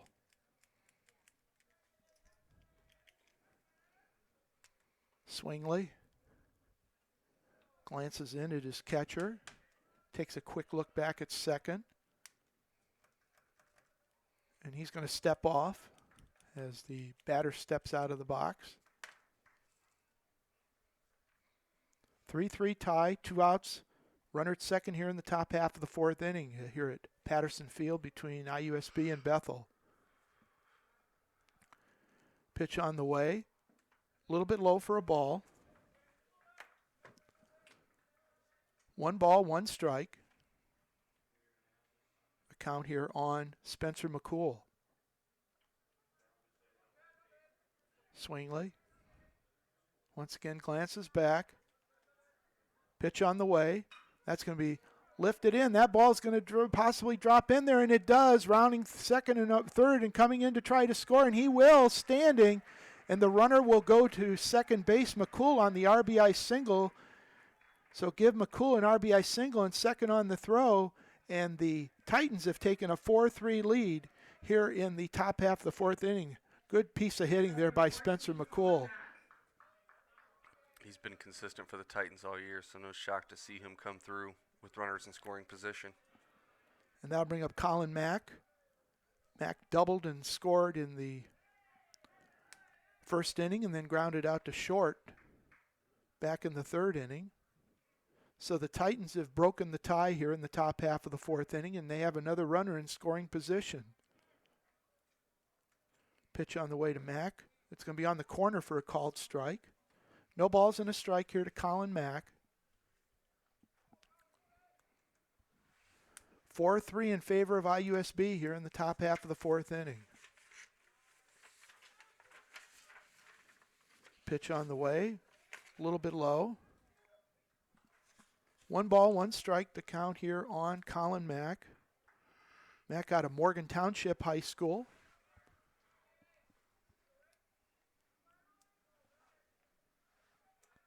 Glances back. Pitch on the way. That's going to be lined into center field for a base hit. McCool's going to round second and come into third, and the throw will be, that's going to be another hit, another run. It's 5-3, and once again the throw, the runner takes second, so the Titans have come up with a couple of clutch 2-out hits here in the top half of the fourth inning to take a 5-3 lead. Colin Mack's a freshman that kind of struggled early on and has really started to come into his own here in the last 3 to 5 games. And Devin Connors, who tripled in 2 runs in the first, and then he had a base hit here in the third inning. So the Titans, that hit batter has come back to hurt the Pilots, and that's going to be lifted into center field. Moss will drift back, and he will make the catch to retire the side. But the Titans come up with 2 runs on 2 hits. There were no errors and 1 runner left on base. Middle of inning number 4, IUSB leads Bethel by the count of 5-3. We'll be back after this quick timeout. You're listening to Bethel College Baseball here on the Regional Radio Sports Network.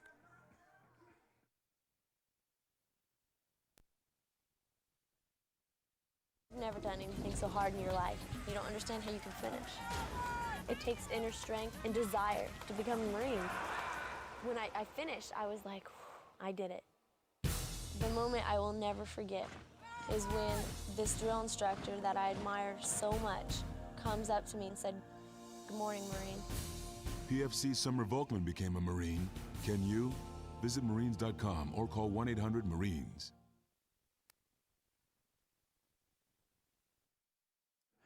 Matt Copsey and Tom Norris back here at Patterson Field. Gosh, I almost forgot where we were at. As Bethel and as IUSB has taken a 5-3 lead here they got 2 runs in the top half of the 4th inning on 2-out RBI singles by Spencer McCool and Colin Mack. And now Sean Luzon, who was out on a fielder's choice back in the first inning, will lead off here in the 4th. It'll be Luzon, Laffey, and Gillum to face Marty Ewing, who has done a nice job since coming on for Matt Rose. And the first pitch is high for a ball. 1 ball, no strikes here, the count. No activity in the IUSB bullpen, so Marty Ewing must be in here for a little while, I would say. That's going to be pitch 2-0. 2 balls and no strikes. The count here on Sean Luzon. 5-3 in favor of IUSB here in the bottom of the 4th inning. Pitch on the way. Way outside for ball 3. 3 balls and no strikes. And here we are again. The Titans put up 2 runs in the top Yes, of the 4th. yep. And just as they've done all year, they can't come out and get a shutdown inning. So, they get the leadoff man on here. We might see another 2 or 3 run inning by the Pilots. Well, Ewing so far has not walked anyone in his 3+ innings of relief. Well, and there it is, ball 4. In the top half of the inning, you had the hit batter to start things off. Now you have a base on balls. And here comes Laffey, who grounded to third his first time to Connors. So the tying run at the plate here in the bottom of the 4th inning. Pilots trail this one by the count of 5-3, but in the last inning, Pilots had runners on second and third, nobody out, and couldn't score. Pitch and they show bunt, pull back, and that's low for a ball. So that is 5 consecutive pitches out of the strike zone now, and that's going to merit a trip here.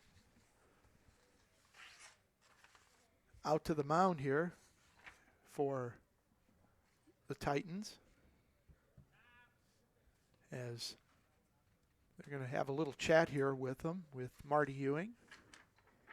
Just a reminder, our next broadcast of Bethel baseball is scheduled for Friday afternoon. A single 9-inning game against the University of St. Francis is scheduled for 3 p.m., but the weather's not looking too good for this weekend from what I've heard. Starting Thursday, Friday, and into Saturday. They're talking Friday there's a 90% chance of rain and a 100% chance of rain Saturday. So yeah, they're talking possible anywhere from up to 1 to over an inch of rain, possibly over the course of the time, not all at one time, but just what we need after we're finally getting this weather that we can get outside.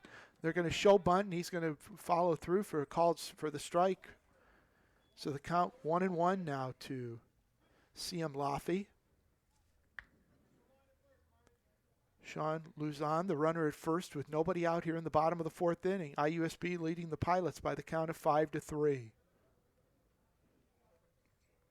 Ewing, quick glance at the snap throw to first, and the nice play over there by Barlow to save that ball from getting away and going down the line.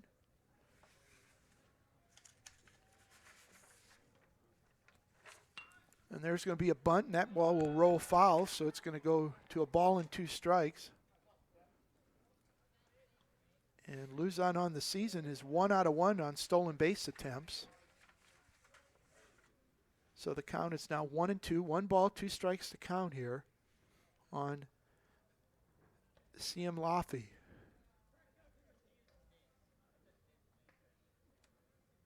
Luzon started the inning with a walk, and he remains there here in the bottom half of the 4th inning. And Seth Zartman over in the third base box giving a bunch of signs over there. Ball and 2 strikes to count. Ewing in the stretch. Pitch on the way. Just missed. Ooh, that looked close. I know Ewing thought honestly, I thought it was myself. So yeah, I think it was just a bit down. It caught the outside corner, but I think it was just a bit low. Now you wonder here, with those signs, if Luzon might be off here on the 2-2 pitch. There he goes. And it's going to be inside for a ball. The throw down to second, and it will not be in time. That's going to be a stolen base. So the count goes full to 3-2, and the Pilots have a runner in scoring position now with nobody out. And that was the 11th stolen base attempt against IU South Bend's catcher Greg Peach, and he's yet to throw anybody out. So I would anticipate the Pilots will continue to run if they get the chance. And that's going to be chopped foul over by the third base dugout. And that was one thing that Paul mentioned earlier in the broadcast. The Pilots with just 27 stolen bases. I know in the past this team has really been one that likes to run, and they hit and run and they try to make stuff. So, maybe they're going to try to make up for that today, and that's going to be a swing and a miss. That's a big strikeout for Ewing there. So that's going to be 1 out now, and that'll bring up Josh Gillum. Gillum flew out to the center fielder McCool his last time, so now a runner at second with 1 out here in the bottom of the 4th inning. Titans leading this one 5-3.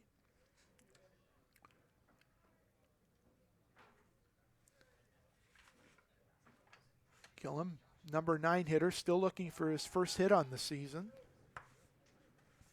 as he came into action today. At 0 for 9, he's now 0 for 10 on the season. 2 runs scored. Right-handed hitter. Pitch on the way. It's going to be inside for a ball. 1 ball, no strikes. Gillum with the white number 6 on the back of his blue jersey. Pilots decked out in the blue jerseys with the charcoal gray pants. The Titans in the red jerseys, black numbers trimmed in white, gray pants. Pitch on the way. And that's going to be lifted into left.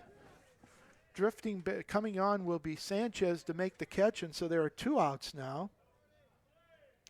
So 2 outs and a runner at second, and back to the top of the order for Jake Wilburn. Wilburn 1 for 2 with a run scored. Singled and scored in the first, and then he popped up to second base to end the 2nd inning. So once again, the Pilots have scoring opportunities back in the 3rd inning. 2nd and 3rd, nobody out. They couldn't score. They had a runner at second here with nobody out. The runner remains at second now with 2 outs. And now you see kind of a little action going on there between the shortstop and second baseman with Luzon. There's a pitch outside. Nice stop by Peach over there for ball 1. 1 ball and no strikes to count to Jake Wilburn. 5-3 in favor of IUSB here in the bottom half of the 4th inning. Pitch from Ewing. That's going to be on the corner for a called strike. 1-1. 1 ball, 1 strike. Brandon Diss, who's 2 for 2, waits to hit on deck. He hopes to get a chance, but for that to happen, Jake Wilburn's going to have to reach. 1 ball, 1 strike to count here, and we have time called as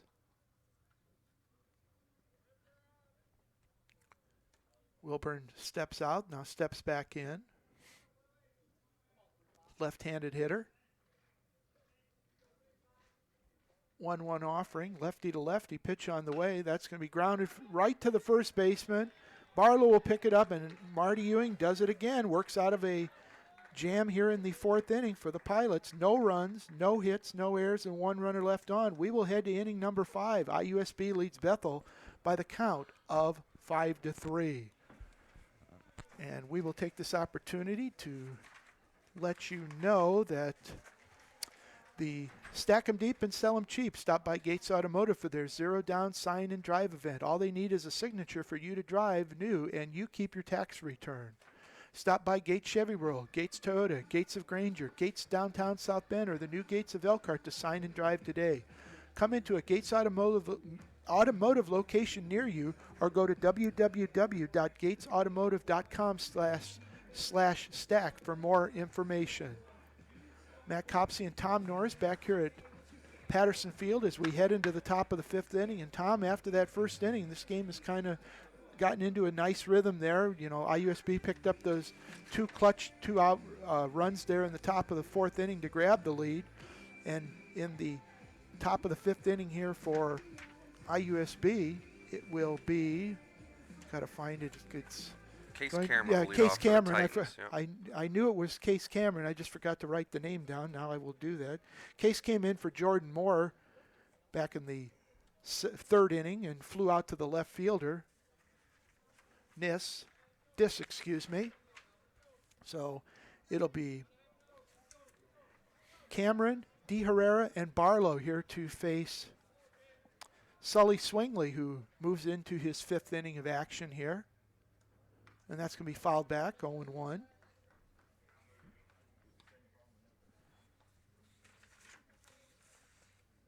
Case Cameron, a sophomore out of Hillsboro in Ohio, attended Hillsboro High School. Came into action today, 2 for 33 on the season. He fouls that one back, 0-2.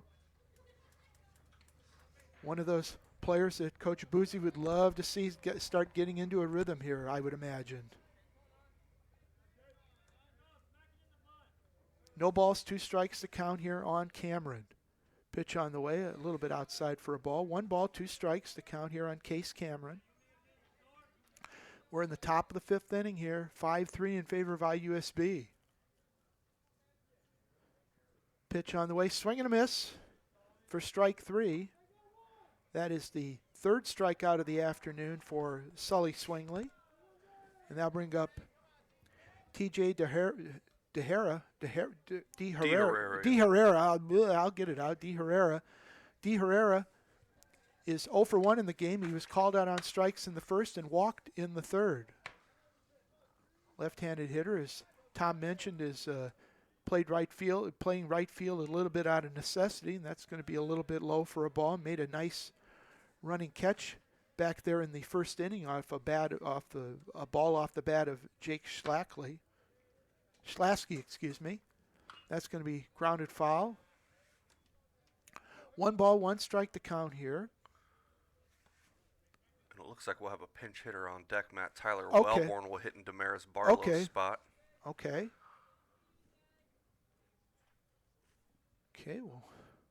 we'll write that down this time.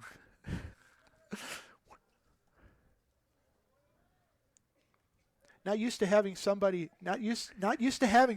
so I appreciate that's going to be a ground ball to Lafayette second. He'll scoop it up and throw, and 2 outs here in the bottom half. Used to working the baseball and softball games by myself, so you learn to have to multitask as you go along, but the help is much appreciated. As Tyler Wellborn, as Tom mentioned, the freshman out of Lebanon, Indiana, attended Lebanon High School. Wellborn coming into action today, and he's going to be popped up out of play foul. Wellborn at .250 on the season, 3 hits and 12 at-bats, 2 runs scored. Actually, 2 of his 3 hits, he's got a double and a triple, so good things seem to happen when he gets the bat on the ball. That's going to be a ground ball to 3rd. Nice play over the throw, and it'll be in time. Nice play by Love over there at 3rd to retire the side. The Titans go 3 up, 3 down. We're halfway home here this afternoon here at Patterson Field as the IUSB leads the Bethel Pilots by a count of 5-3. You're listening to Bethel College Baseball here on the Regional Radio Sports Network. To be able to just get my son to St. Jude and not think about how we will pay for it, it just takes so much weight off of my family. St. Jude allowed me to focus on being a mom to Bryce. And sometimes I'm just in awe of the impact St. Jude has, not only on this community, but the world. St. Jude Children's Research Hospital. Finding cures, saving children. Learn more at stjude.org. Welcome back here to Patterson Field as we head into the bottom half of the 5th inning. IUSB 5, Bethel 3. Recapping the scoring for you, the Titans got 3 runs in the top half of the first inning, 2-run triple off the bat of Devin Connors, and he came around to score on a base hit by Jordan Moore. The Pilots came back with their 3 runs in the bottom half of the first inning on a 3-run double off the bat of Mason Love, and then the Titans got 2 runs, 2 two-out runs in the fourth inning on consecutive RBI singles by Spencer McCool and Colin Mack, and that's where we stand as Brandon Dish leads off the bottom half of the fifth inning for the Pilots. Marty Ewing, who came on in relief of Matt Rose, enters his 4th full inning of relief. He's pitched 4 innings all told, but he's starting his 4th inning here. 1 ball, no strikes to the count to Brandon Dish. Dish 2 for 2 on the day, and he's going to get hit by a pitch.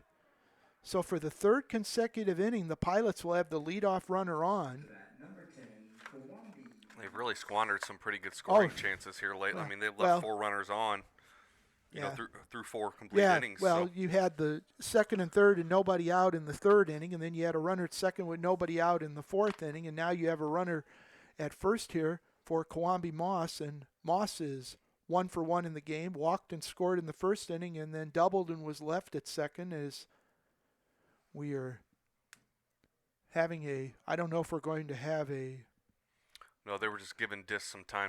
Because he got hit by... Yeah, stretch it out a little bit and make sure he's all right. Make sure that everything is in good working order. So Kawambi Moss now, who added on to that batting average. Coming into today, he was at .400 for the year. He had a double his last time. So the pitch is a ball. Ball 1 and no strikes to count here on Moss. Dish the runner at first with nobody out here in the bottom half of the 5th inning. That's going to be a little bit low for ball 2. And Tom, you wonder if maybe Ewing is maybe starting to get into that where, you know, maybe a little bit of fatigue is starting to settle in. Yeah, it looks like the Titans are getting ready to send somebody down to the bullpen here to get loose and in case Ewing needs them here in this inning. Exactly, and that's going to be on the corner for a called strike. 2 balls and a strike to count here on Kawambi Moss. Brandon Dish was hit by a pitch. He's the runner at 1st here. Titans with 2 out runs in the top half of the 4th inning have taken a 5-3 lead. And it looks like it'll be Max Govert down in the bullpen for the Titans. And that's going to be chopped foul off the foot. So the count goes to 2-2. 2 balls and 2 strikes.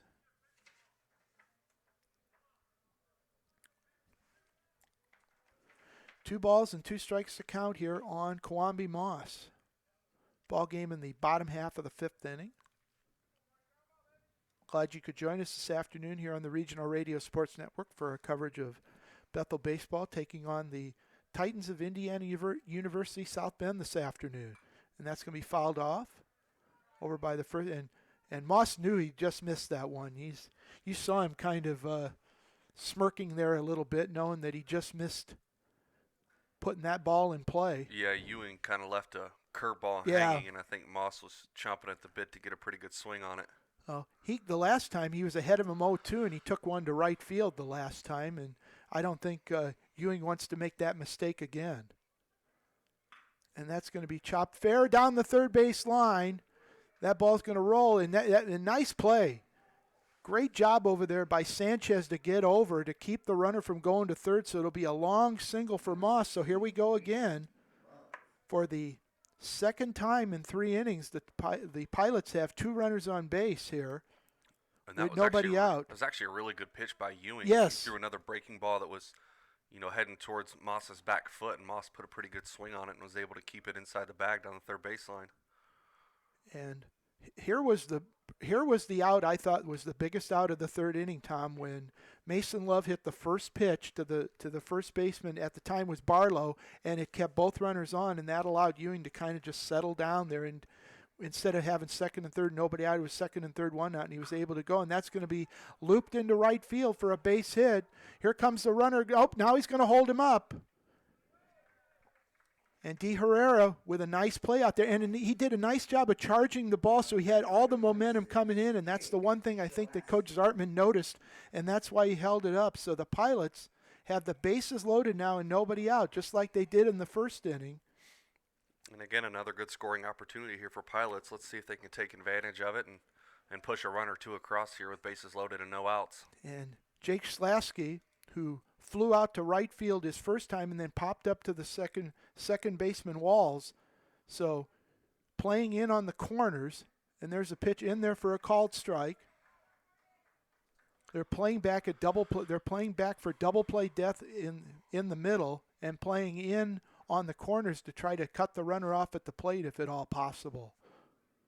No balls and a strike to count here to Slasky. Another one on the corner. Big pitch there, and it's 0-2 now. No balls and 2 strikes. Tom, if you're Marty Ewing here, you be smart here with this 2-strike pitch. You try, absolutely. You throw something off you the don't plate want to in be the dirt. you don't want to be fancy here and try to make anything happen here. Pitch on the way, and that's going to be a tough play for the second shortstop, and the throw will be in time. The run will score. So give Slasky a grounder, an RBI ground out.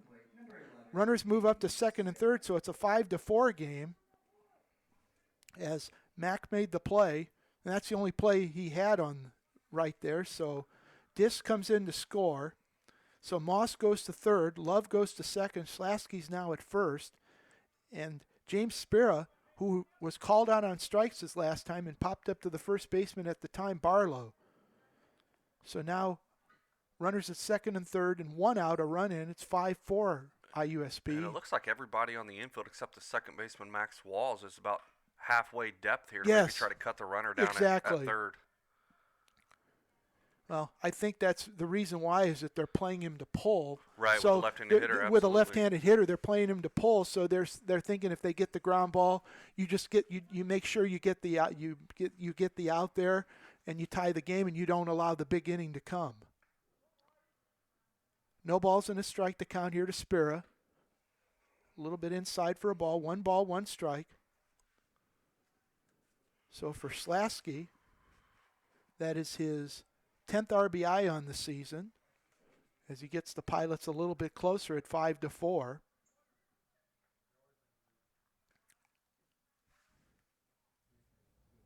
Pitch on the way. Inside again. 2 balls and a strike to count here to James Spira. Looked like Ewing tried to sneak a 1-1 changeup in there. Kind of got away from him. Yeah. Looks like he's trying to nibble that corner a little bit. Pitch on the way. And that's a swing and a miss. Came back with a little bit something there. 2 balls, 2 strikes. Looked like Sparrow caught the Titans catcher Greg Peach there on his backswing. Umpires giving him a little bit of time to make sure he didn't get him too hard. So 2 balls and 2 strikes to count now on James Spira. Moss the runner at third, Love the runner at second. 1 out here in the bottom half of the 5th inning.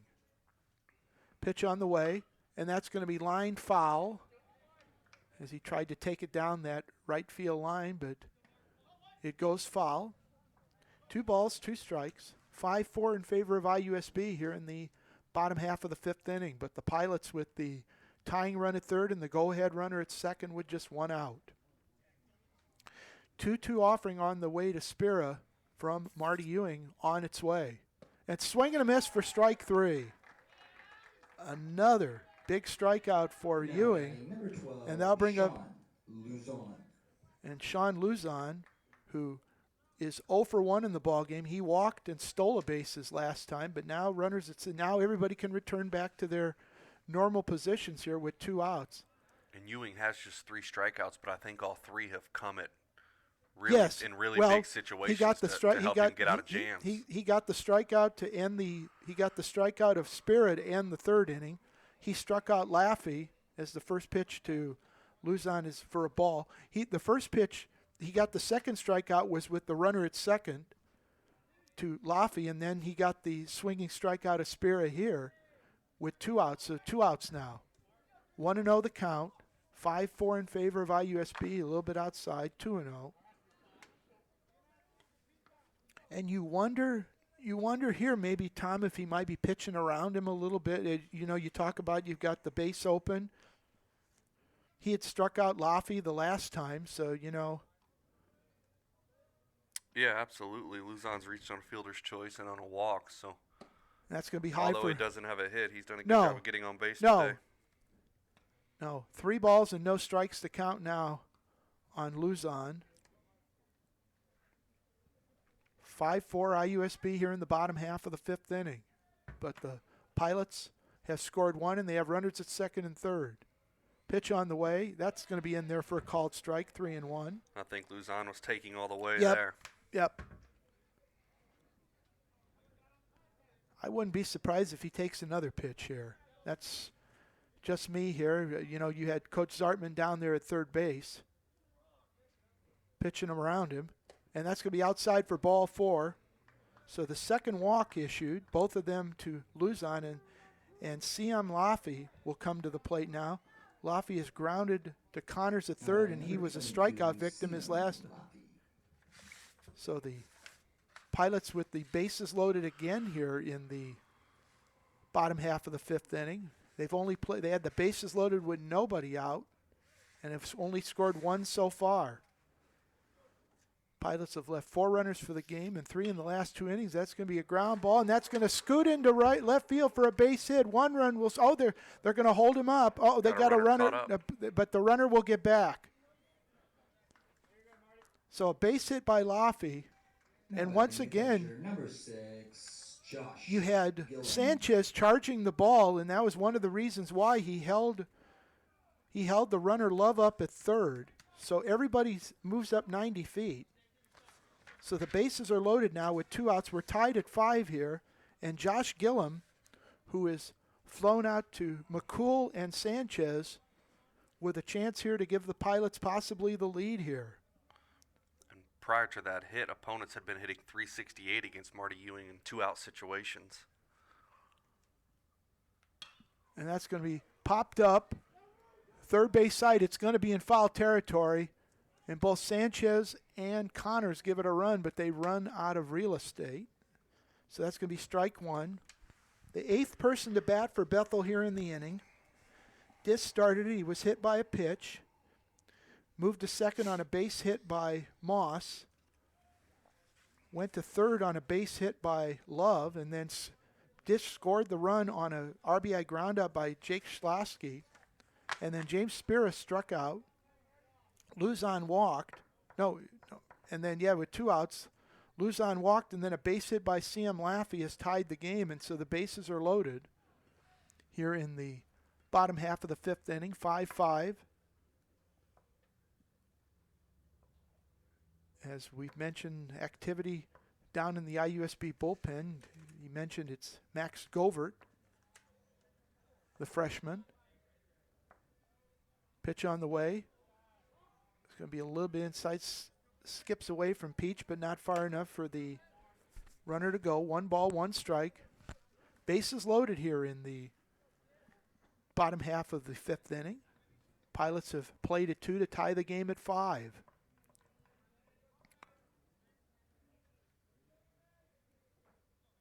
Ewing looks in.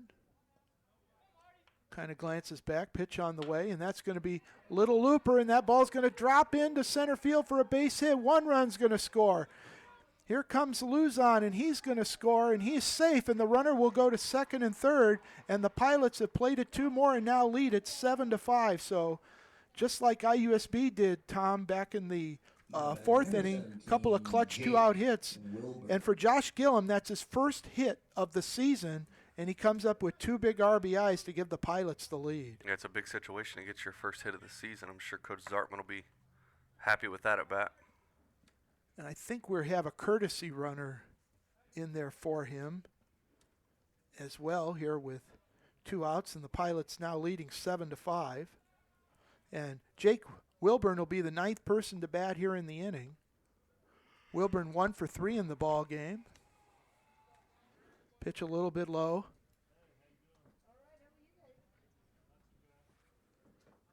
7-5 in favor of Bethel here with 2 outs and runners at second and third in the bottom half of the 5th inning.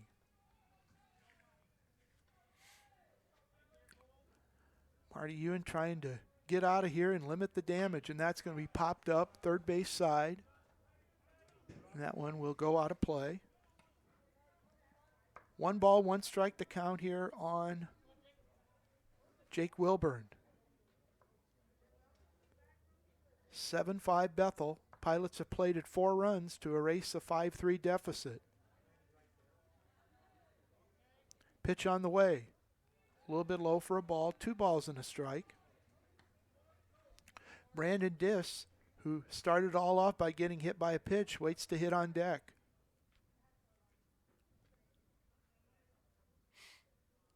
Two balls and 1 strike to count. Ewing's pitch is on the way a little bit. Oh, caught it for strike 2, so the count is 2-2. 2 balls, 2 strikes, 2 outs, 2 runners on base. A lot of 2s out there for the Pilots. Wilburn, left-handed hitter. Pitch on the way, and that's going to be lifted into center field, but McCool will be right there to make the catch. But the Pilots bat around, and they score 4 times on 4 hits. There were no errors and 2 runners left on base. We will head to inning number 6. Bethel now leads IUSB by the count of 7-5. You are watching Bethel College Baseball here on the Regional Radio Sports Network. St. Jude continues to advance by increasing cure rates in childhood cancer. And donors are important to us because you get the feeling that you have a team behind you. When it comes to research and advancements, there are some things that only we can do because we have the resources and we have the focus. And so if St. Jude doesn't do it, who will? St. Jude Children's Research Hospital. Finding cures, saving children. Learn more at stjude.org. Welcome back here to Patterson Field. Matt Copsey along with Tom Norris, IUSB Assistant Athletic Director, joining us here for the broadcast of the Bethel College and IUSB baseball game this afternoon. The Pilots have erased a 5-3 deficit by scoring 4 times in the bottom half of the 5th inning to take a 7-5 lead. Due up for the Titans here in the top half of the 6th inning, it will be Jose Sanchez, Greg Peach, and Max Walls to face Sully Swingley, who enters his 6th inning for the Pilots here. Sanchez was hit by a pitch and scored, and he singled in the first. And that's going to be grounded to the second baseman. Laffey picks it up. 1 pitch, 1 out here in the top half of the 6th inning. And don't mean to say this, but that's what you want out of your pitcher after your team went out and got you 4 runs. That's the best thing you could have got is 1 pitch and 1 out. You want to limit your pitches just so you can possibly stay in the ball game. Yeah, not only that, limit your pitches and make a quick inning and get your offense back in the dugout.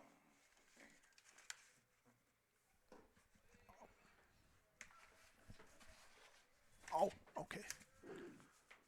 And looks like Bethel's got some action down in their bullpen.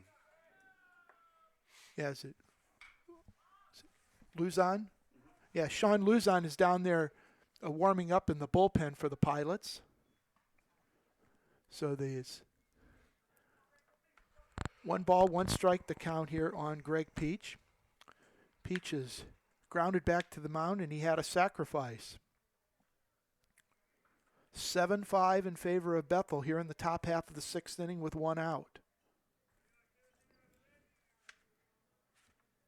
Sully Swingley, pitch on the way, swing and a miss. It's a really good change up there by Swingley. Yeah, Swingley has fanned 3 in the ball game to this point.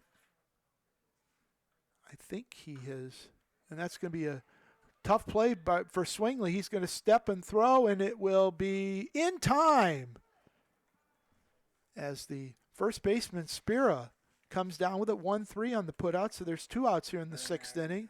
Number 15, Max Walls. And now bring up Max Walls. Walls is grounded out to the shortstop Wilburn, and he flew out to the left fielder Dish. So Swingley looking for his second consecutive 1-2-3 inning and third of the day. And there's a pitch on the corner for a called strike. No balls and 1 strike to count here.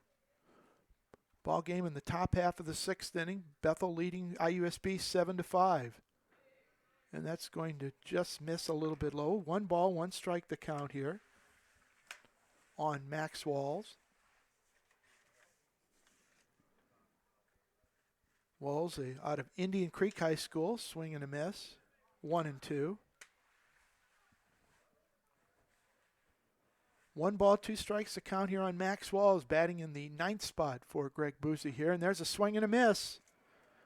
So 1-2-3 go the Titans here in the top half of the 6th inning. We will head to the bottom half of the 6th inning with Bethel leading IUSB by the count of 7-5. Beef O'Brady's in Granger now features Taco Tuesdays. Enjoy 2 tacos, your choice of chicken, steak, or fish, with chips and salsa for just $5.99. Also from 4 to 8 p.m. on Tuesday, kids 12 and under can eat for free with a paying adult.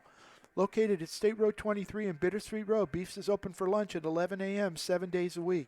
For more information, call 574-271-1415. Beef O'Brady's, good food, good sports, and with 5 Gates automotive locations in Michiana, you're sure to find the Toyota or Chevrolet you need. Whether you're looking to buy new or used or just wanting to keep your car on the road, Gates Automotive offers services for all your vehicle's needs. See for yourself and stop in at a Gates location today, or for more information, go to www.gatesautomotive.com. Matt Copsey and Tom Norris back here at Patterson Field as we head into the bottom half of the 6th inning. Bethel with 3 runs in the first and 4 runs in the 5th inning own a 7-5 lead. The Titans scored 3 runs in the first inning and 2 runs in the 4th inning. And it looks like the Titans are going to bring Ewing back out for the bottom of the 6th here. Christian Beebe is now warming up in the bullpen for the Pilots. Beebe, one of those freshmen that Paul talked about earlier.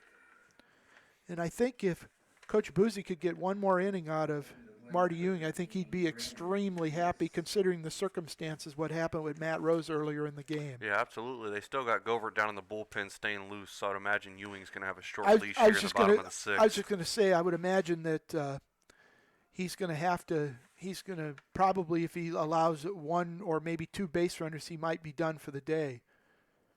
And here's Brandon Diss, who started it all off. He was hit by a pitches for his last time, and previous to that, he had singles, so he is 2 for 2 with 2 runs scored. Kwambi Moss and Mason Love to follow here in the 6th inning. That pitch is a little bit outside for a ball. 2 balls and no strikes to count here on Brandon Diss. Diss, the junior out of Fort Wayne Bishop Lures. That's going to be a nice pitch. It dropped in there. 2 balls and a strike. 2 balls, 1 strike to count here on Brandon Diss. Marty Ewing starting his 5th full inning and 6th inning altogether. 3 balls and 1 strike to count now.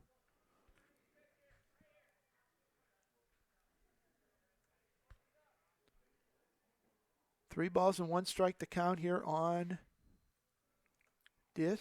And that's going to be lifted into left. Sanchez will drift under, and he will make the catch in left field. So there's 1 out here.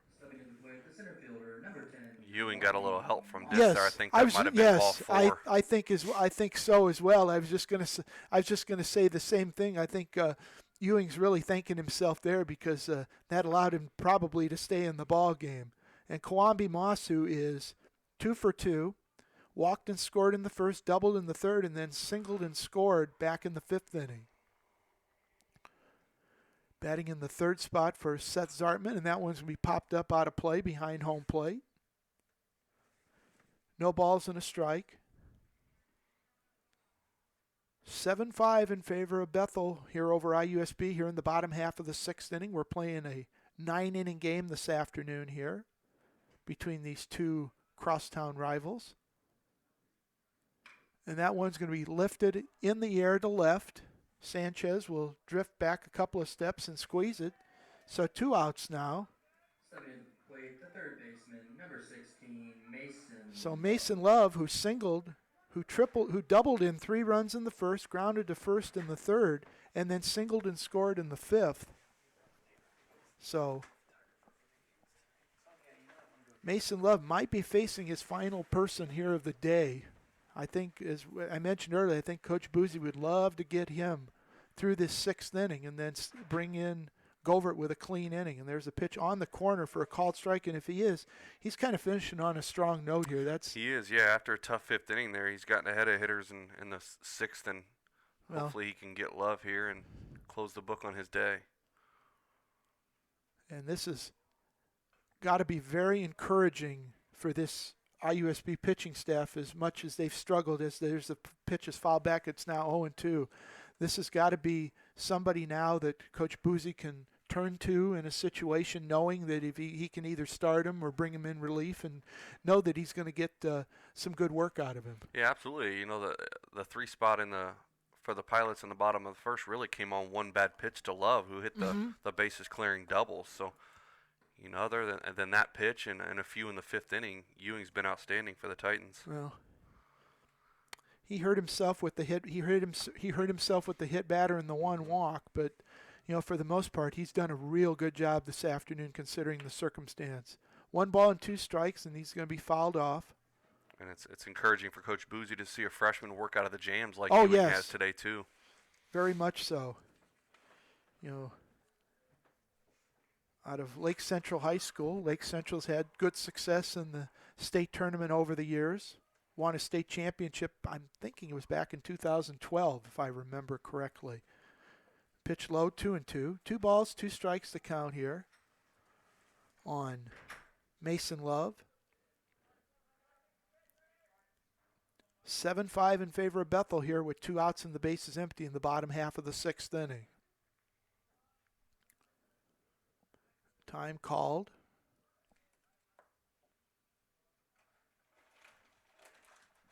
As Love steps out, then steps back in.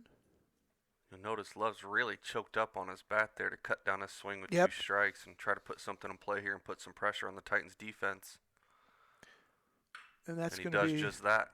That's going to be driven possibly in the gap, but McCool will drift back, and he will make a great catch, running catch as he ran out there. He almost overran that ball, Tom. He did. He's been, for 4 years, been a steady, you know, player for us in center field and at the plate both. He's been a really, really good player. So the Pilots go 3 up and 3 down. We will head to inning number 7. It is Bethel 7 and IUSB 5. We're going to go ahead and keep it here because I don't know if we're going to have a pitching change or not. Yeah, it looks like there is. Looks like they're bringing in a right-handed arm here. Yeah, we'll see. When we had Christian Beebe was warming up earlier, as was Sean Luzon. This will be Beebe, number 20, it looks like. Okay. So Sully Swingley, you can close the book on Swingley. He goes 6 innings, allows 5 runs on 8 hits. Trying to see, he had 4 strikeouts. He had, I'm thinking walks, he had one walk and 1 hit batter as well. So he's in line to pick up the victory now. And as we mentioned, Christian Beebe comes on in relief now here in the top half of the 7th inning for the Bethel College Pilots. And just give me a second here. I will get you the numbers on Christian Beebe. Beebe comes in with an 0-2 record. This will be his 7th appearance. He has a 5.59 ERA in 9 2/3 innings. He's allowed 14 hits, 8 runs, 6 of them earned. One thing that stands out, 13 walks, 8 strikeouts. Opponents are hitting .333 against Beebe. So I wonder if he's going to have a short leash or not, but you know, he's going to have to work ahead in the count here as we head into the top half of the 7th inning. And Beebe will be welcomed by the top of the Titans lineup, which has been pretty hot this afternoon. Yes, Spencer McCool, who's 2 for 3 on the afternoon with 2 runs scored. Colin Mack, who's 2 for 3 with an RBI and a run scored, and Devin Connors, who's 2 for 3 with a run scored and 2 RBI. So Christian Beebe will face the top of the order, as Tom mentioned, here in the top half of the 7th inning, with the Pilots owning a 7-5 lead. First pitch is going to be inside for a ball. 1 ball and no strikes to count here on the former Pendleton Heights Arabian. Colin Mack to follow, and that's going to be lifted into right field, but standing right there is Schlosky to make the catch, so that's a big out here to lead off the 7th inning. And that'll bring up Colin Mack. Mack doubled and scored in the 1st inning, grounded to short in the 3rd, and then had an RBI single in the 4th. 7-5 Bethel with 1 out here in the 7th. Pitch high for a ball.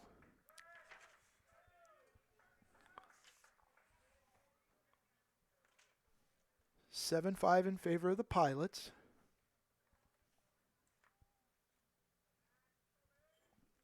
One offering, that's going to be in there for a called strike. 1 ball and 1 strike to count here on Colin Mack.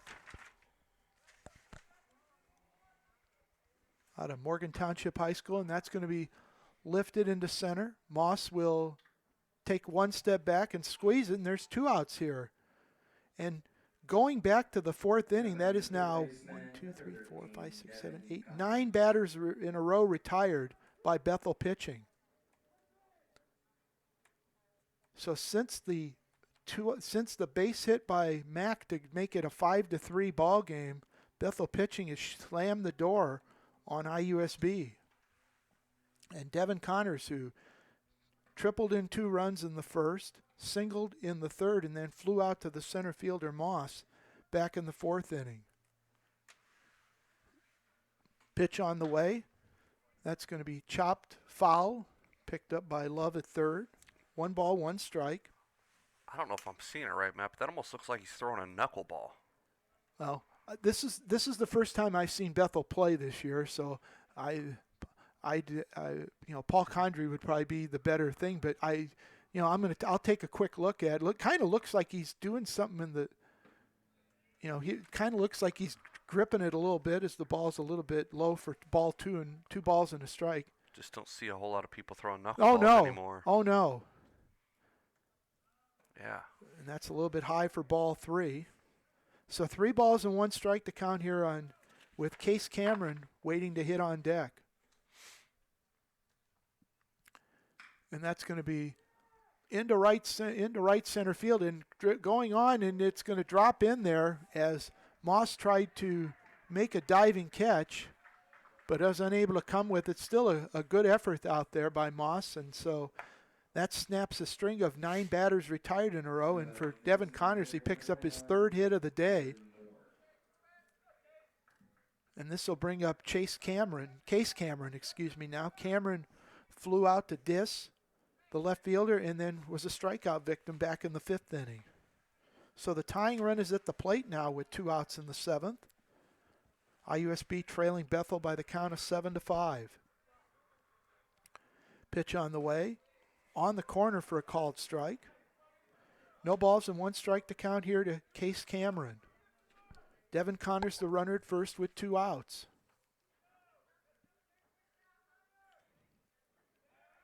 Snap throw to first by Peach, who's in the stretch for the first time today.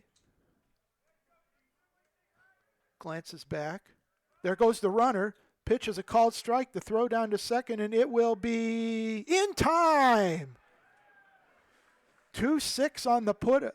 2-6, I think, on the put out. Or was that too far? No, I thought it was 2-6 on the put out, and so Connors is out stealing, and that retires the side for IUSB in the top half of the 7th inning. No runs on 1 hit, no errors, and nobody left.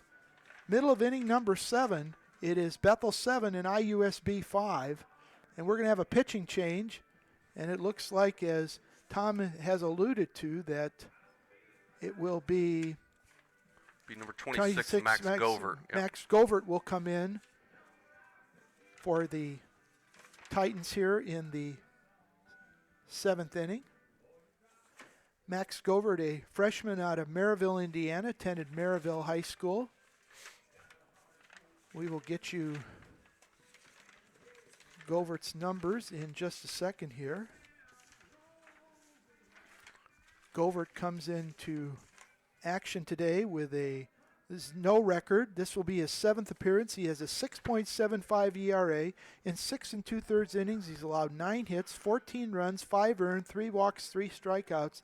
Opponents are hitting .321 against Max Govert. So Marty Ewing, you can close the book on Ewing. He goes 6 innings. He allows 7 runs on 9 hits. I think he had 3 strikeouts and trying to see one. I think he had just 1 walk. Yeah, and the first 3 runs yeah, belong right, to right. Rose. Oh, so you're right. I'm Ewing sorry. just allowed Right. 4. You're right. He gave up 4 runs. 6 innings gives up 4 runs on take away 2 hits. So he gives up 7 hits. 4 runs on 7 hits. So Jake Schlasky will lead off the bottom half of the 7th inning.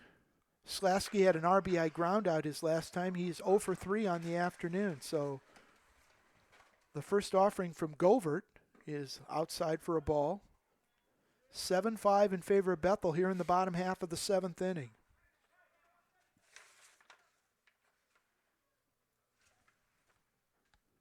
As the home plate umpire, I don't know if he was telling the Bethel bench to quiet down or not. He kind of motioned over there. I think he was just trying to get them all back in the dugout. Oh, you're right. Yeah. Get them back in the dugout.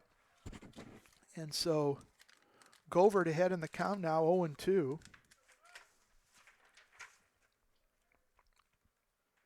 IUSB got 3 runs in the first inning. That's going to be a chopper. That's going to be a tough play in the hole for the second baseman, and he will have no play. So Schlasky's going to be on with an infield hit here to start the 7th inning. First baseman, number 11, James Spera. So James Spera, who popped up to first and was a strikeout victim his last 2 times, will come to the plate. Pilots with their 10th hit overall of the day now. Schlasky picks up his first. So Govert now will pitch out of the stretch, and there's a called strike. No balls and a strike here to James Spera. Jake Schlasky, the runner at first, with nobody out here in the bottom half of the 7th inning. Bethel leads IUSB by the count of 7-5. Pitch on the way, high a little bit for a ball. 1 ball, 1 strike. Sean Luzon waits to hit on deck for the Pilots. Both teams scored 3 runs in the first inning. IUSB got 2 in the 4th, and then Bethel came back with 4 runs in the bottom of the 6th inning to take a 7-5 lead. That's where we stand here in the bottom of the 7th inning with 1 out. With a runner at first and nobody out. And a 1-1 count to James Spera. There's a throw to first and the runner back. They're keeping an eye on Schlasky, who for the season has just 1 stolen base in 3 attempts. There's a swing and a miss. So Spera behind in the count now, 1-2. You wonder here if Schlasky might be running in this situation, as we saw Luzon do earlier in the game. Runner not going, outside for a ball, 2-2. 2 balls, 2 strikes. The count here on James Spera. It looks like the IU South Bend defense is playing Spera at pull. You got Yeah. McCool playing on the right side, second base and center field, and Devin Connors at third base. We kind of saw that. We kind of saw that in the last inning as well, and that's going to be popped up. And he played right into the shift there too. The center fielder, McCool, will make the catch. Whoa, there's a throw. You can tell he's got that strong arm. So there's one out. Number 12, Sean Luzon. So Sean Luzon, who reached on a fielder's choice in the first, and times he had a stolen base back in his walk this the fourth inning. So one out, one on here in the bottom of the seventh inning. Bethel leading IUSB by the count of 7-5.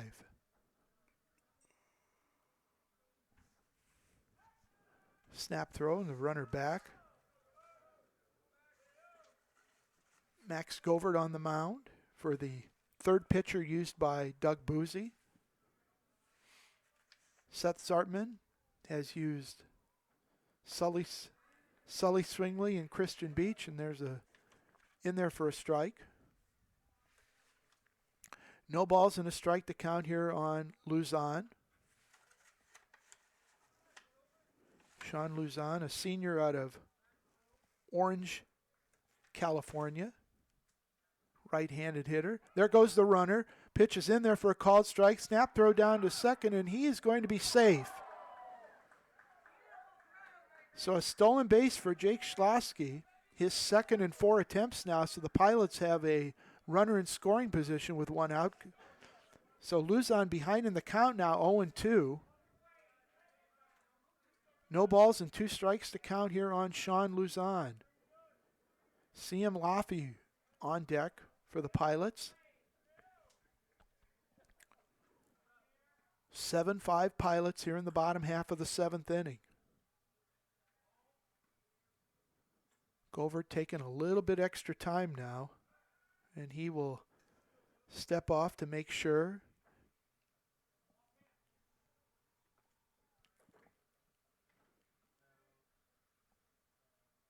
Schlosky with a decent lead. Got a little bit of activity, it looks like, maybe between the... There's a pitch. On the corner, just missed. A ball and 2 strikes.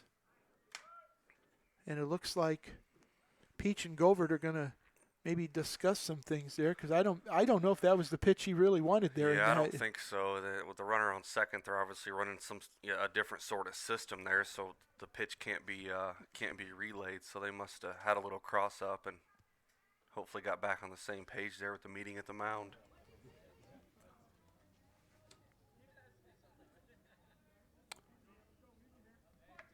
A ball and 2 strikes to count here on Luzon, and that's going to be popped up into right field. D. Herrera will drift back and make the catch. The runner, Schlosky, will tag and go to third. So there are 2 outs now. Stepping to the plate, the second baseman. And a runner at third. Laffey. So CM Laffey. And Tom, this is a big situation now because you've got a run over at third. It's a 2-run game. Obviously, you know enough about that, 3-2, and especially in late innings, that's a big thing.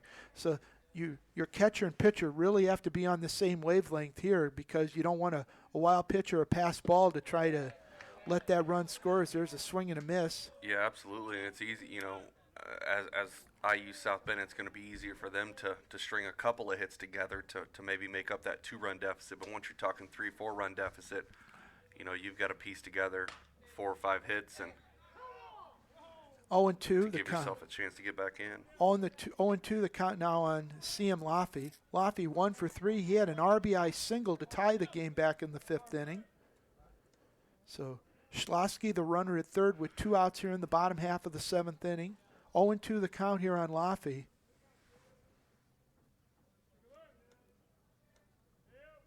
Pitch from Govert on the way. And that's going to be lifted into right. D. Herrera will drift under, and he will squeeze it to end the inning. So in the bottom half of the 7th inning for the Pilots, no runs on 1 hit and 1 left. We will head to inning number 8. It is Bethel 7 and IUSB 5. And we will let you know that Beef O'Brady's in Granger now features Build Your Own Burger Mondays. Enjoy a fresh Angus burger with lettuce, tomato, pickles, onions, and mayo, plus fries for just $5.99. Beef's also has award-winning wings, salads, and wraps. Located at State Road 23 and Bittersweet Road, they also have dine-in and carry-out service available and are open for lunch at 11 a.m. 7 days a week. For more information, call 574-271-1415. Beef O'Brady's, good food, good sports. And just to let you know, Gates Automotive has the Chevrolet and Toyota vehicles that you need. Winning the President's Award 13 years in a row, Gates Toyota has more than 100 Toyotas in their lot and are happy to help you find the right car. Come to Gates Toyota in South Bend for the automotive experience that you've always wanted. For more information, go to www.gatetoyota.com. Matt Copsey and Tom Norris back here at Patterson Field as we head into the top of the 8th inning. The Pilots of Bethel lead IUSB by the count of 7-5. It'll be Case Cameron, TJ De Herrera, and Tyler Wellborn here to face Christian Beebe, who gave up a base hit, but Devin Connors was called out trying to steal. So Cameron was at the plate at the time. He will now lead off the top of the 8th inning in a 7-5 game in favor of the Pilots. First pitch on the way.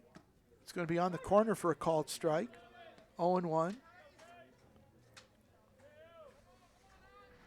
IUSB got 3 in the first. Bethel got 3 in the first. IUSB got 2 in the 4th inning. The Pilots came up with 4 runs in the 5th inning. That's where we stand. We're in the top of the 8th inning. Bethel leading 7-5. 1-1 the count here on Case Cameron, who is 0 for 2 on the afternoon. And that one's going to be lined into left field for a base hit. So the Titans have the leadoff runner on here. And TJ De Herrera, who made a nice catch there to end the 7th inning, will come to the plate. De Herrera for the day is 0 for 2. He was called out on strikes in the first. He walked in the 3rd and grounded to second base in the 5th inning. So the tying run is at the plate now for IUSB in the 8th inning. Tyler Wellborn waits to hit on deck. So Christian Beebe will pitch out of the stretch now.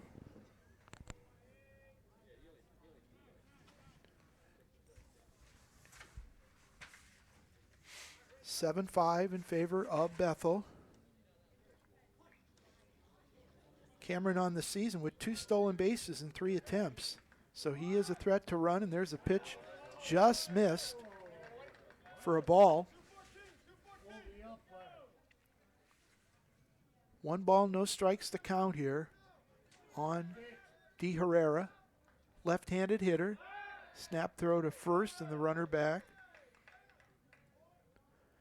Tom, would you think he might be stealing in this attempt, or? No, I think they're going to give TJ a chance to bunt here, and if he can't bunt, maybe they'll put in some motion with a hit and run. Well, that's going to be grounded into right field for a base hit, so runners at first.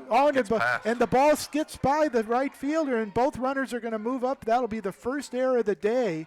So the tying runs are in scoring position. So an E9 allows single, and an error allows the runners to move up to second and third. And Tyler Wellborn, who grounded to third his last time, with a chance to tie the ball game possibly with a base hit. So the Titans with runners at second and third and nobody out. As we mentioned, that's the first error of the day. That's the 11th hit of the game for the Titans. Yes. Just the 3rd time this year they've registered double-digit hits in a game. Yeah, back-to-back hits here to start the 7th inning, and Schlosky with the thing, and that's going to be lifted into left field, and that ball is going to drop foul. Woo. That didn't miss by much. No, it didn't. You know, in the old days, I would have said you might have seen chalk fly, but now they use the paint to do the lines.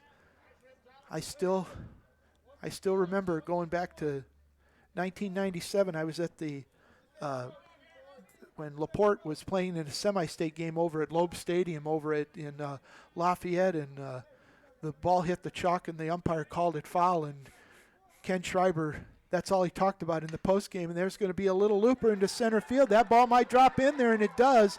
That's going to, one run's going to score, and the runner's going to go to second as they threw it in instead of trying to cut it off, so both runners move up. So Wellborn with an RBI single. It's 7-6 now, and he moves up to second on the throw. Yeah, in that situation, Moss has just got to find the cutoff man and hit him, and you keep the go-ahead run on first base and keep the double play. They were already holding him up, and I think that's one of the things they wanted to look at. So it's 7-6 now. That doesn't go as an error on the scoreboard. No, but note that as kind of a mental error by Moss out in center field. Very much so.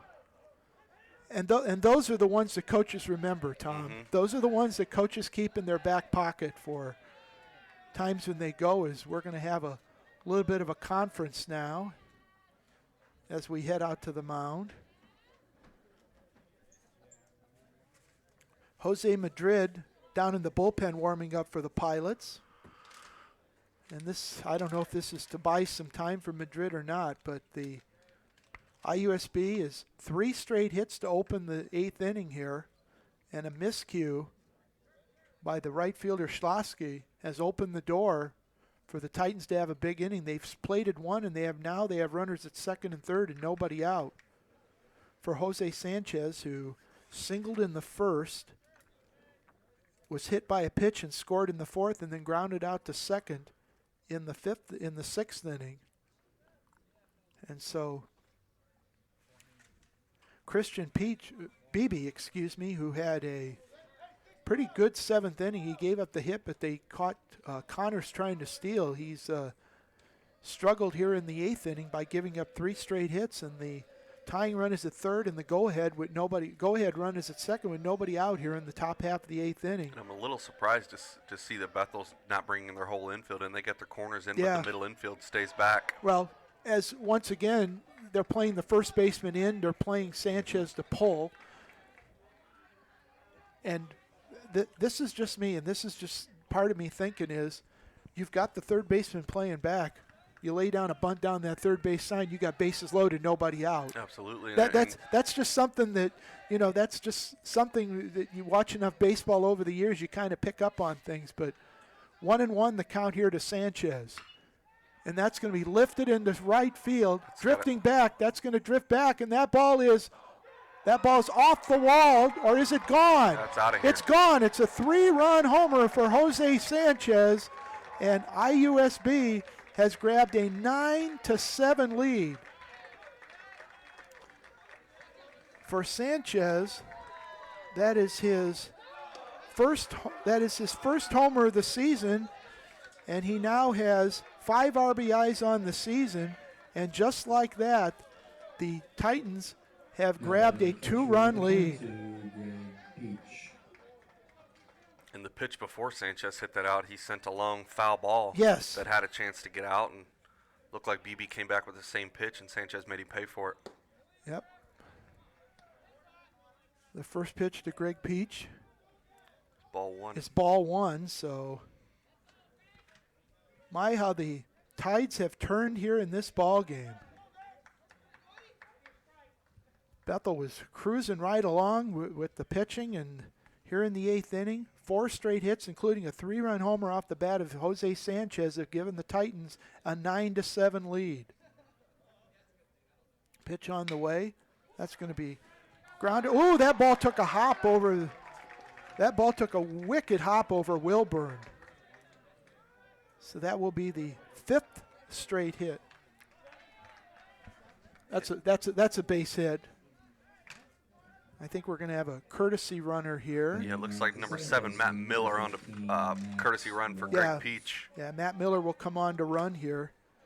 So the Titans, still nobody out here in the 8th inning. And that's going to be, I think that is Seth Zartman's going to make the move to the bullpen, and it looks like Jose Madrid will come in to pitch here for the Pilots. So Christian Beebe did not fare as well in this inning as he did in the last. He's given up 4 runs to this point, and he's responsible for the runner on first base. As Jose Madrid, a freshman out of Caracas, Venezuela. We will give you his numbers for Madrid here. We're looking. Madrid comes on. He is Now pitching for the Pilots, number 29. 2-0 on the season. He has a 6.35 ERA. This will be his 9th appearance, all in relief. In 11 1/3 innings, he's allowed 11 hits, 10 runs, 8 of them earned, 12 walks, 10 strikeouts. Opponents are hitting .268 against Madrid. So he inherits a situation with a runner at first, nobody out here in the 8th inning, and now his team trailing by the count of 9-7. And Josh Gillum, oh, I'm sorry, that's Bethel. We've got to look at my thing. Max Walls, still the number 9 hitter. Max Walls, who will come to the plate, 0 for 3 on the day. He will be the first person to face Madrid. Inning started with a base hit by Case Cameron, and then TJ De Herrera had a base hit, but the ball got by the right fielder Schlasky, so runners were at second and third. And then Tyler Wellborn got a base hit to make it 7-6, and then Jose Sanchez with a home run to deep right field, a 3-run homer, has given the Titans a 9-7 lead, and then Greg Peach with a base hit that went over the shortstop Wilburn, and that's where we stand here in the 8th inning. A runner at first and nobody out. 4 runs in for the Titans as they look to make it 2 wins in a row possibly here after suffering through that tough 19-game losing streak. Yeah, and their offense has come alive. They got 27 hits now in the last, 18 innings or so with the game against Robert Morris on Sunday going to extra innings. So. And and that ball's going to skip off the glove, but it will not go anywhere. Ball 1. And I've always said is that once somebody starts hitting, it gets contagious, and Absolutely. Everybody kind of picks up on it. And then when one person is having success, 2 people, and it keeps going. And then when you win, it just kind of keeps going. And there's a pitch in there for a called strike as he pulls the bunt back. 1-1 does Walls.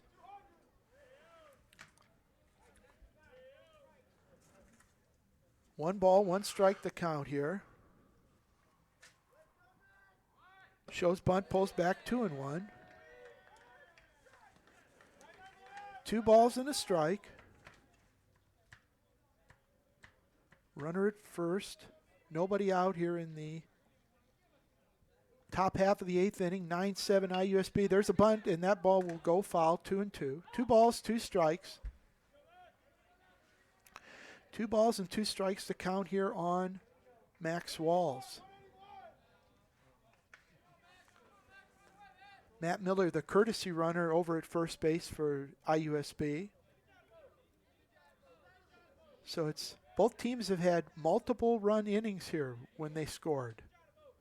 And there's a pitch low, so it's 3-2, so the full count now. 3 balls, 2 strikes to count here.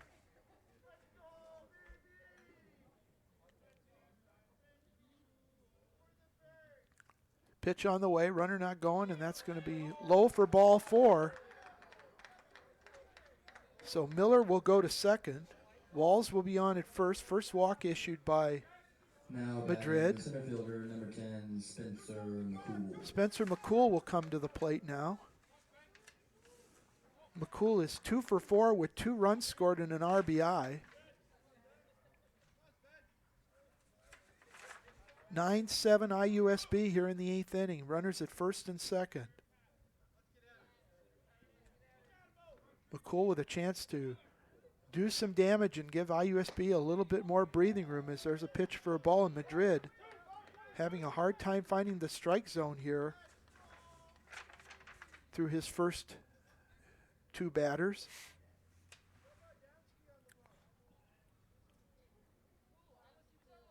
Miller at second. Dances around, it kind of goes, and there's going to be a called strike, 1-1. 1 ball, 1 strike to count here on Spencer McCool. Max Walls, the runner at first. They are not holding him on. First and third kind of playing even with the bag.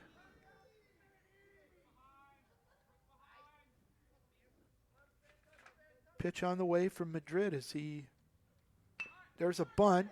Madrid will pick it up. He's going to go. Nope, he's not going to have no play. That's going to be a sacrifice and an E1, and the bases are loaded. Second error of the inning for the Pilots. And the bases are loaded with nobody out for Colin Mack, who is 2 for 4 on the day with a run scored and an RBI. And now the Titans with a golden opportunity here. With the bases loaded, nobody out. They've already scored 4 runs here in the inning.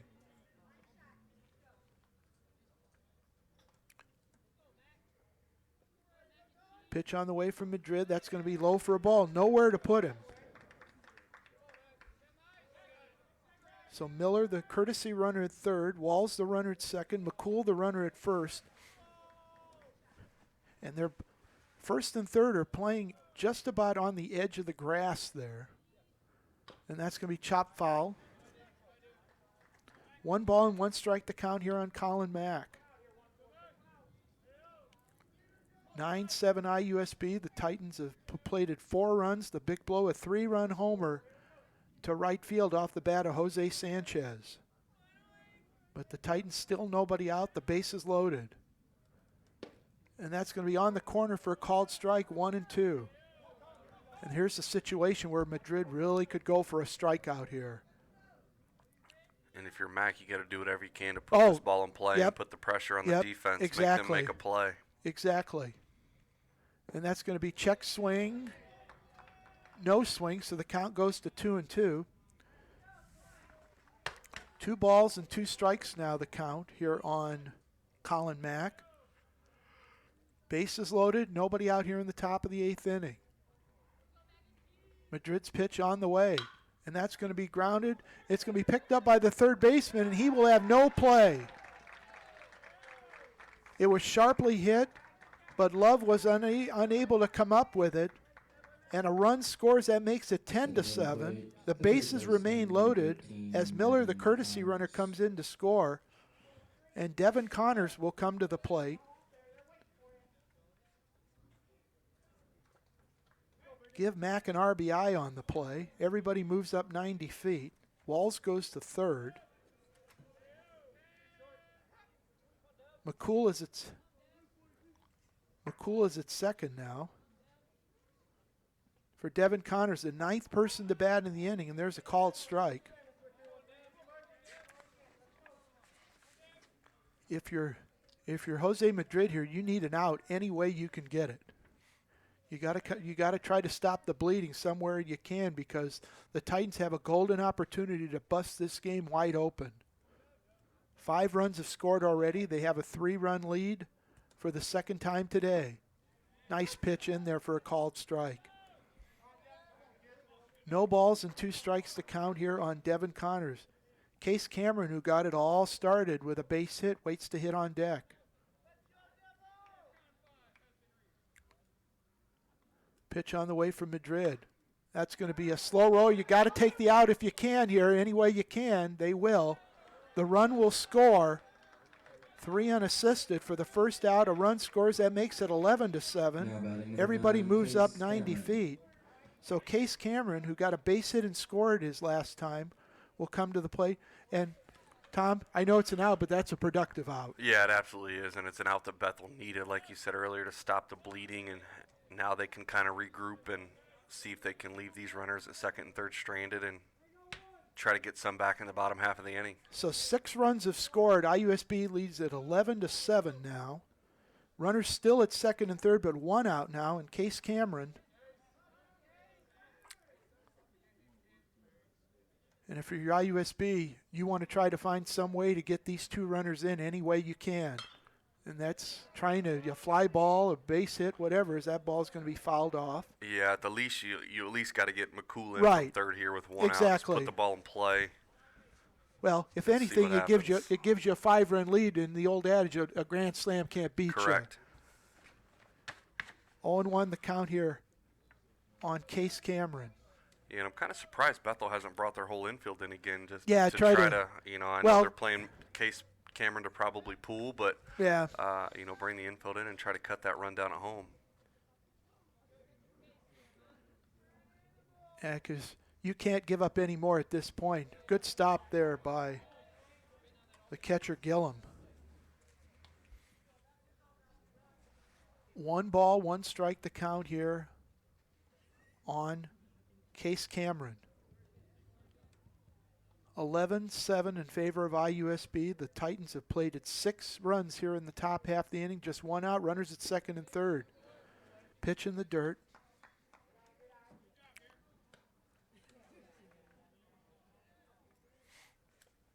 You can close the book on Christian Beebe. He was responsible for 5 of those 6 runs, as Madrid is responsible for the other run, as he is for the other 2 runners on base. And there's a pitch, and they thought it was strike 3, and it isn't. So the count goes to strike 2, excuse me.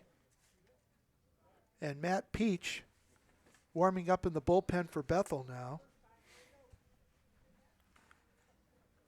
So 3 balls and a strike the count here now on Case Cameron.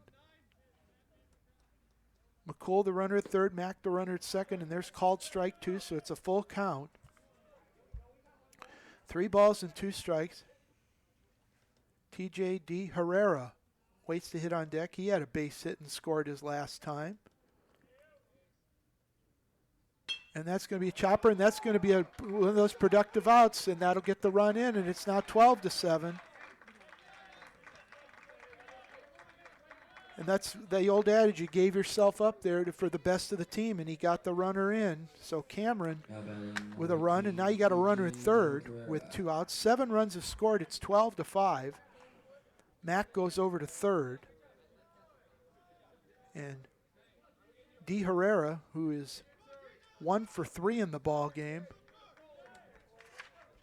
trying to keep it going. 11th person to bat in the inning for the Titans. It's been an 8th inning to forget for the Pilots. 12-7 IUSB here in the top half of the 8th inning, and that's going to be lined foul, and that just missed.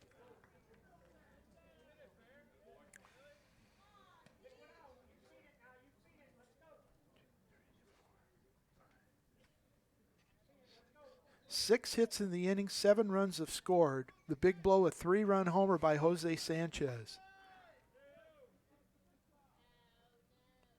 Pitch on the way, high. 2 balls and a strike to count here on T.J.D. Herrera. Due up for the Pilots in the bottom of the 8th inning. It'll be Josh Gillum, Jake Wilburn, and Brandon Diss.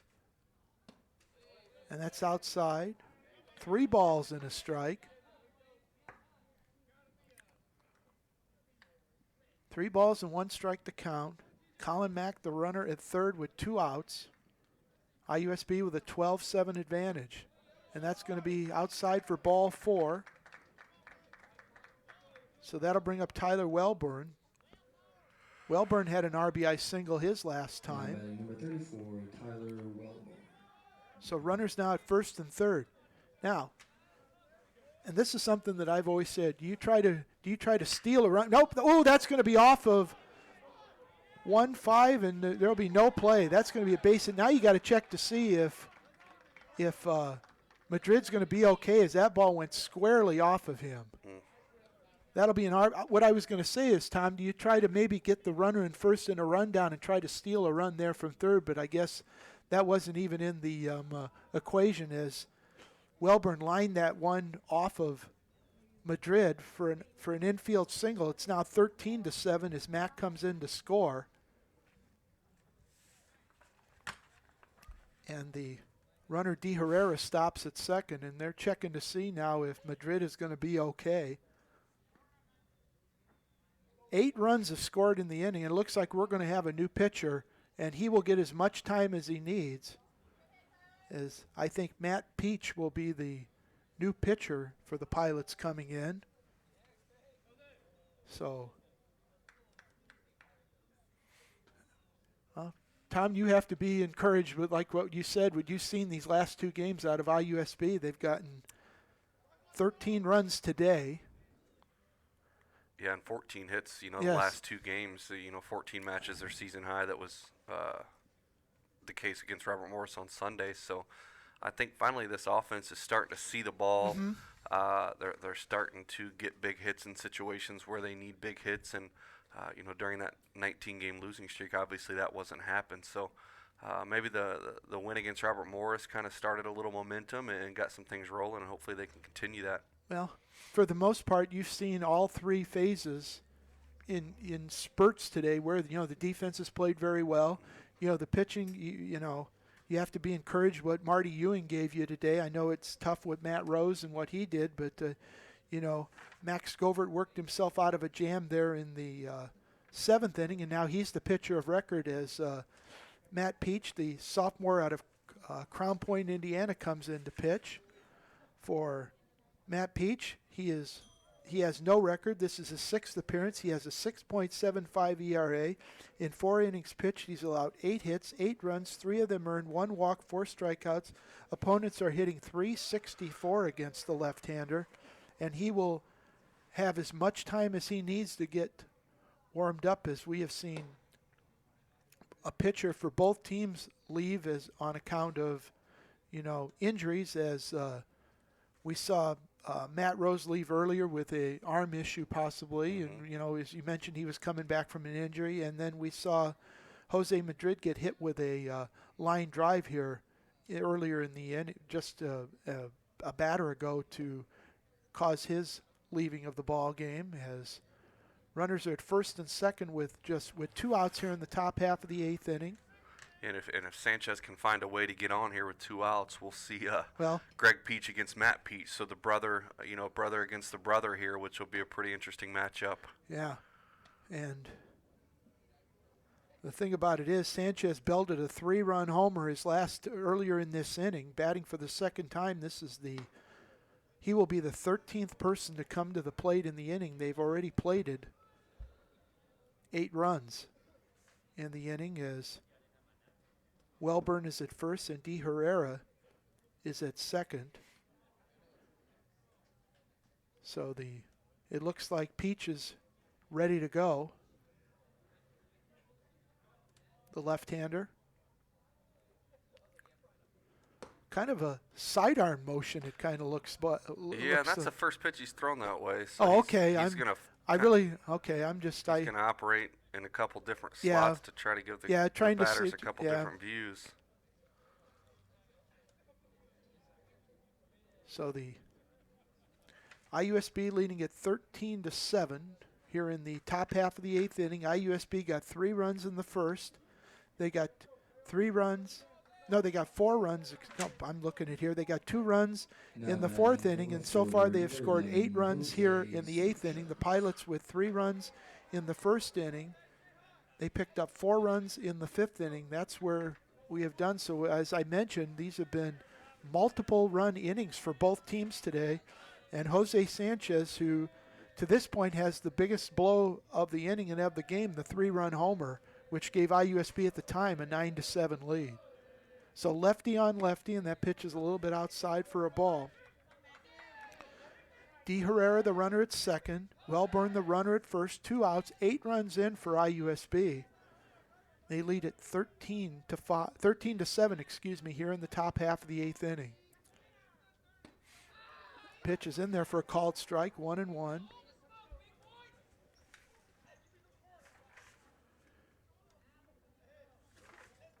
Peach, the 4th pitcher used by Seth Zartman.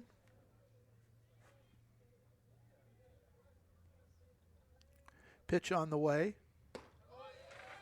It's going to be a ball.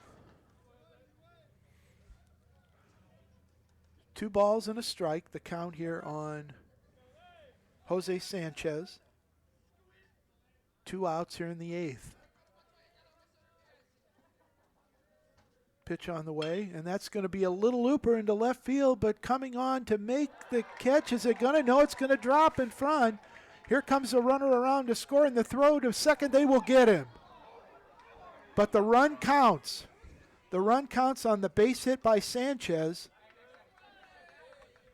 And the runner Wellborn is out trying to get back to second base.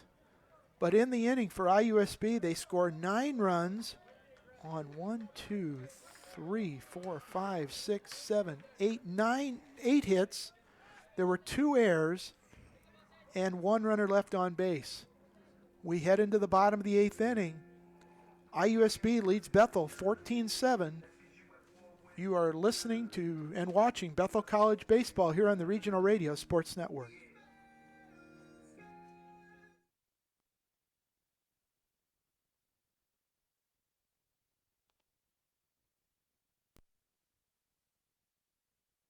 Every day, the men and women of the United States Marine Corps demonstrate their commitment to defend the American way of life. Since 1775, we have served our nation as a force in readiness. From combat operations to humanitarian assistance in every corner of the world. No matter where the mission takes us today, or wherever our country needs us tomorrow, we always remember the land we call home. As Marines, we take a stand.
We're sorry for the delay. The first pitch to Josh Gillum was popped up, and the third baseman Connors makes the catch, so there's 1 out here in the bottom half of the 8th inning.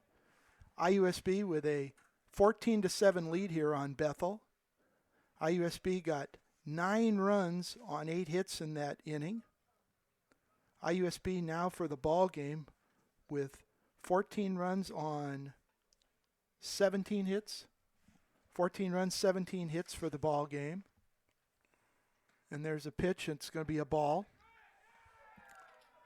1 ball and 1 strike the count here on Jake Wilburn. 14-7 in favor of IUSB. 1 out, and that's the one thing that Max Gover needed. Oh, a nice catch over there by the... No, that got through. Oh, it did. I'm sorry. Yeah. I'm sorry. That'll be a base hit for Wilburn. I thought he made the catch. So Wilburn picks up his second hit of the ball game. But what I was going to say is you get the first guy out. That's the main thing that Max Govert needed after he goes out and his team gets him. After putting up 9 runs in the top of the 8th, that first out was a big one.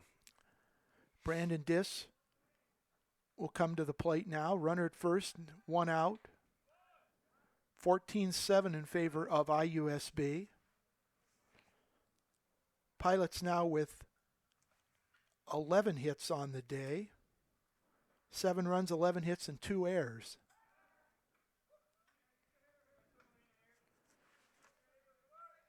Brandon Diss on the day. He is 2 for 3 with 2 runs scored. Singled and scored in the first, singled in the third, was hit by a pitch and scored in the 5th, and then flew out to left. Swing and a miss. No balls and a strike, the count here on Brandon Diss.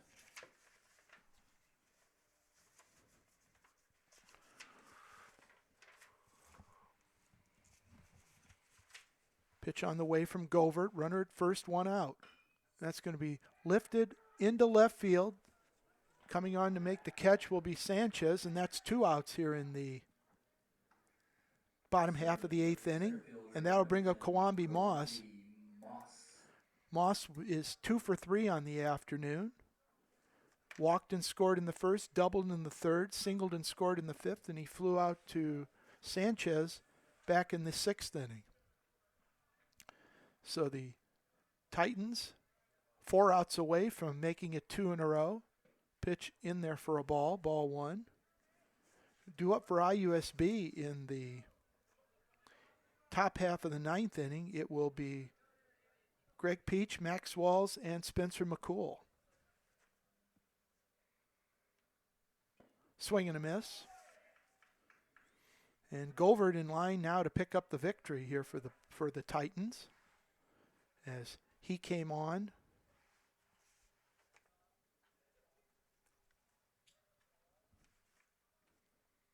Pitch on the way. That ball's going to skip away. That'll be a wild pitch, allowing the runner to go to second base. Correct me if I'm wrong. I think that's our first wild pitch or pass ball on the day. That is, absolutely. Catchers both. Yeah, Bethel and IU South Bend has done a really good job of keeping the ball in front. You know, keeping track, I know that there were a couple situations where the ball got away, but I didn't think it was far enough for anybody to move up. So Jose Sanchez, most people 4 RBIs in a game. He had 4 RBIs in an inning. Yeah. And that's going to hit him.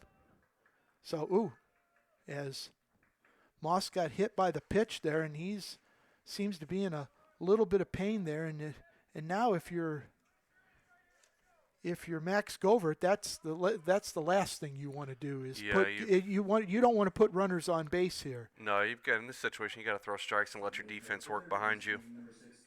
And that's one thing here is that sometimes in a game like this you can it might sound cliche, get a little lackadaisical out there. You're thinking maybe things are under control, but it just it takes one thing like that to start a rally for the other team. And the next thing you know, you got a 9-run inning. Exactly.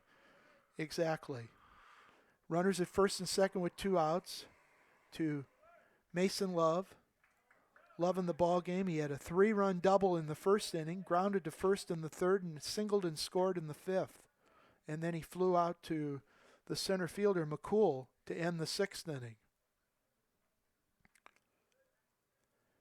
Pitch on the way, and there's another pitch that's going to skip away, and both runners will move over to second and third. So the second wild pitch of the inning. So the Pilots with 2 runners in scoring position with 2 outs.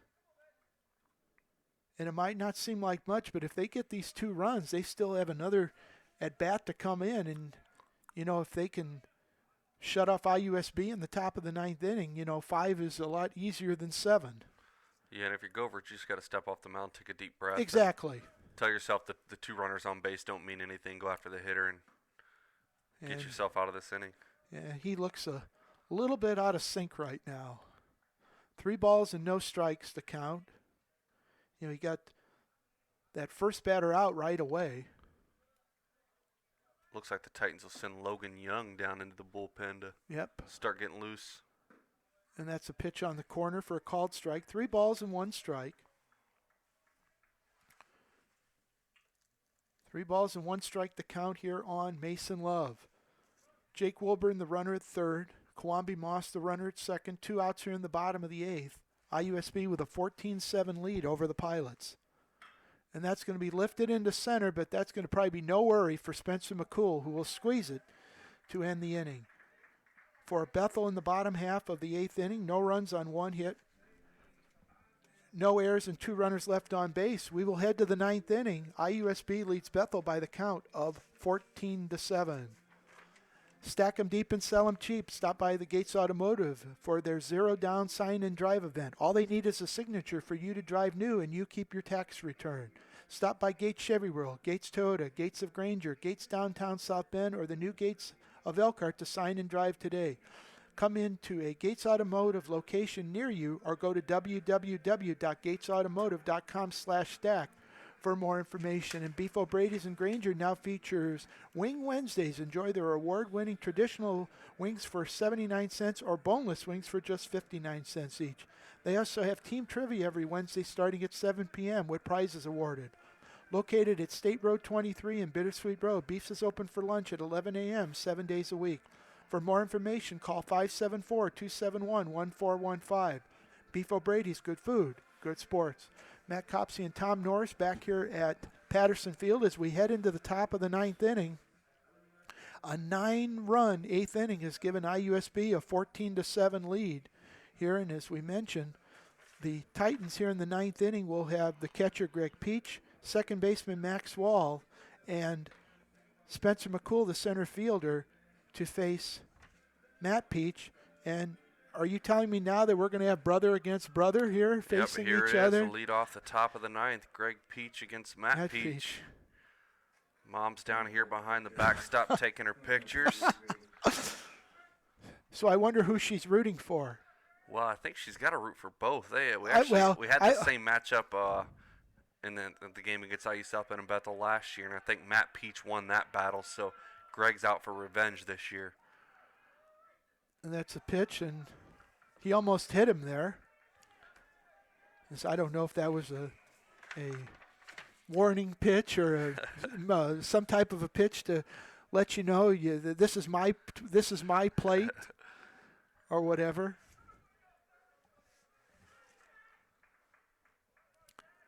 One-0 pitch on the way, swing and a miss. And a little bit of maybe a friendly rivalry going on now between the two here. Yeah, absolutely. This has got to be fun for the whole Peach family to be able to see this. Little sidearm action there as the count's a swing and a miss. The count goes to 1-2. I'd throw that to him again. Oh. 1 ball and 2 strikes. The count here on Greg Peach. Matt Peach, his brother, on the mound. Pitch on the way. Inside for a ball, 2-2. 2 balls, 2 strikes. We're in the top half of the 9th inning. IUSB leads the Pilots 14-7. Due up for Bethel in the bottom half of the 9th inning. It'll be Jake Schlasky, James Spira, and Sean Luzon. Pilots trail by 7. And that's on the corner, just missed, so the count goes full. So it's 3 balls and 2 strikes to count on Greg Peach. Matt Peach on the mound for the Pilots. Both of them former Crown Point Bulldogs. And there's the pitch, and it's going to be chopped foul. 3 balls, 2 strikes to count here. Ball game almost nearing the 3-hour mark here at Patterson Field. We're in the top half of the 9th inning.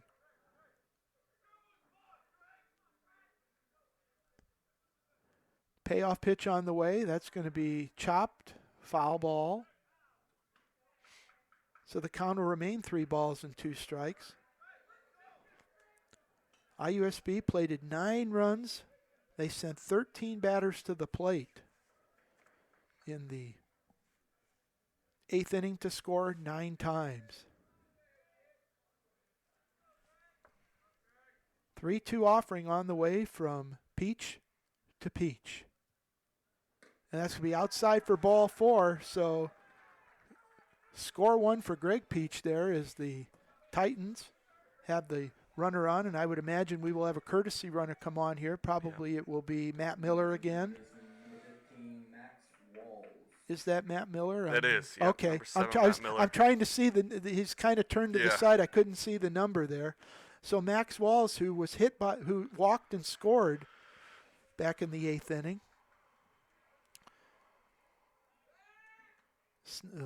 Token throw to first, the runner back.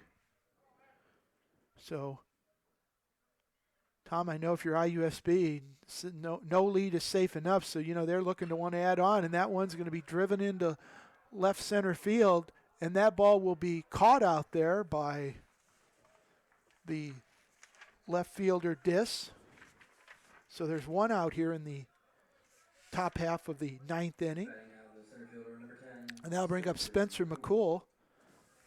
McCool singled and scored in the first, grounded to third in the second, had an RBI singled and scored in the 4th, flew out to right field in the 7th, and then had a sacrifice and reach on an error and scored in the 8th. There's a pitch on the corner for a called strike. Colin Mack on deck. 14-7 in favor of IUSB. Titans trying to make it 2 in a row. Trying to send the Pilots to their second straight defeat as there's a pitch for a ball. 1 ball, 1 strike the count here on Spencer McCool.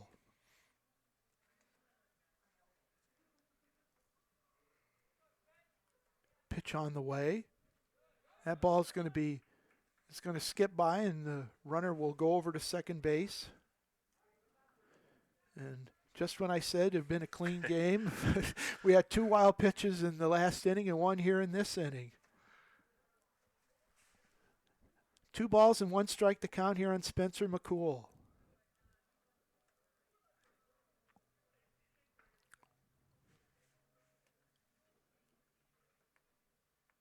Pitch on the way, and that's going to be grounded up. The nice play, they're picking up by the second baseman Laffey. And the runner will head over to third, so there'll be 2 outs and a runner at third base for Colin Mack, who had an RBI single in that 8th inning. The shortstop, number 14, Colin Mack. So Miller, the courtesy runner, is at third base now with 2 outs here in the 9th inning. Colin Mack, who has 3 hits on the day, he's driven in a pair of runs, and he scored 2 runs. In there for a called strike from Matt Peach. Matt Peach, the 4th pitcher used by Seth Zartman this afternoon. Christian Beebe, the pitcher of record for Bethel, and for IUSB, the pitcher of record is Max Govert. 1 ball, 1 strike to count, and that's going to be grounded to the shortstop. Wilburn will pick it up. Throw across the diamond will be in time to retire the side. In the top half of the 9th inning for IUSB, no runs, no hits, no errors, 1 runner left. We head into the bottom of the 9th. IUSB leads it 14-7, and we will let you. And once again, thanks to Tom Norris for joining us here on the broadcast this afternoon, here for the Bethel and IUSB game. Tom Norris, the Assistant Athletic Director over at IUSB, we thank him for joining us. Pilots due up, it'll be Jake Schlosky, James Spira, and Sean Luzon, and the new pitcher on for the Titans here in the bottom half of the 9th inning is Logan Young. Logan Young is a freshman out of Shelbyville, Indiana, attended Shelbyville High School. Logan Young, he is making his 2nd appearance on the season. He has no record. He has a 13.50 ERA in 2/3 of an innings pitched. He's allowed 1 hit, 1 run. The run is earned, 1 walk, 1 strikeout. Opponents are hitting .500 against Logan Young. So Max Govert goes 2 innings, allows 2 hits. He hit a batter, and he issued 2 wild pitches. So he is the pitcher of record. So Govert in line to pick up his first victory of the season. And as we mentioned, Jake, on the downside for Bethel, Christian Beebe is the pitcher of record. So Jake Schlosky on the day is 1 for 4 with a RBI. Pilots trail at 14-7 here in the bottom half of the 9th inning. First pitch on the way from Young. It's going to be high for a ball. Schlosky, Spira, and Luzon here to face Logan Young in the bottom half of the 9th inning. Pitch on the way. Swing and a miss. 1 ball and 1 strike to count here.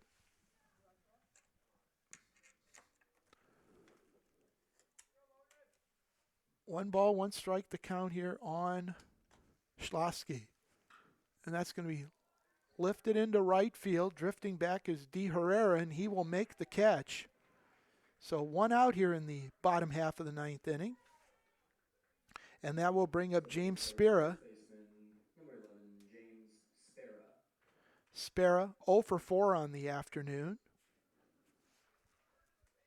Spera trying to pick up his first hit of the afternoon. Pilots on the verge of dropping to 8 and 14, and IUSB moving to 3 and 22.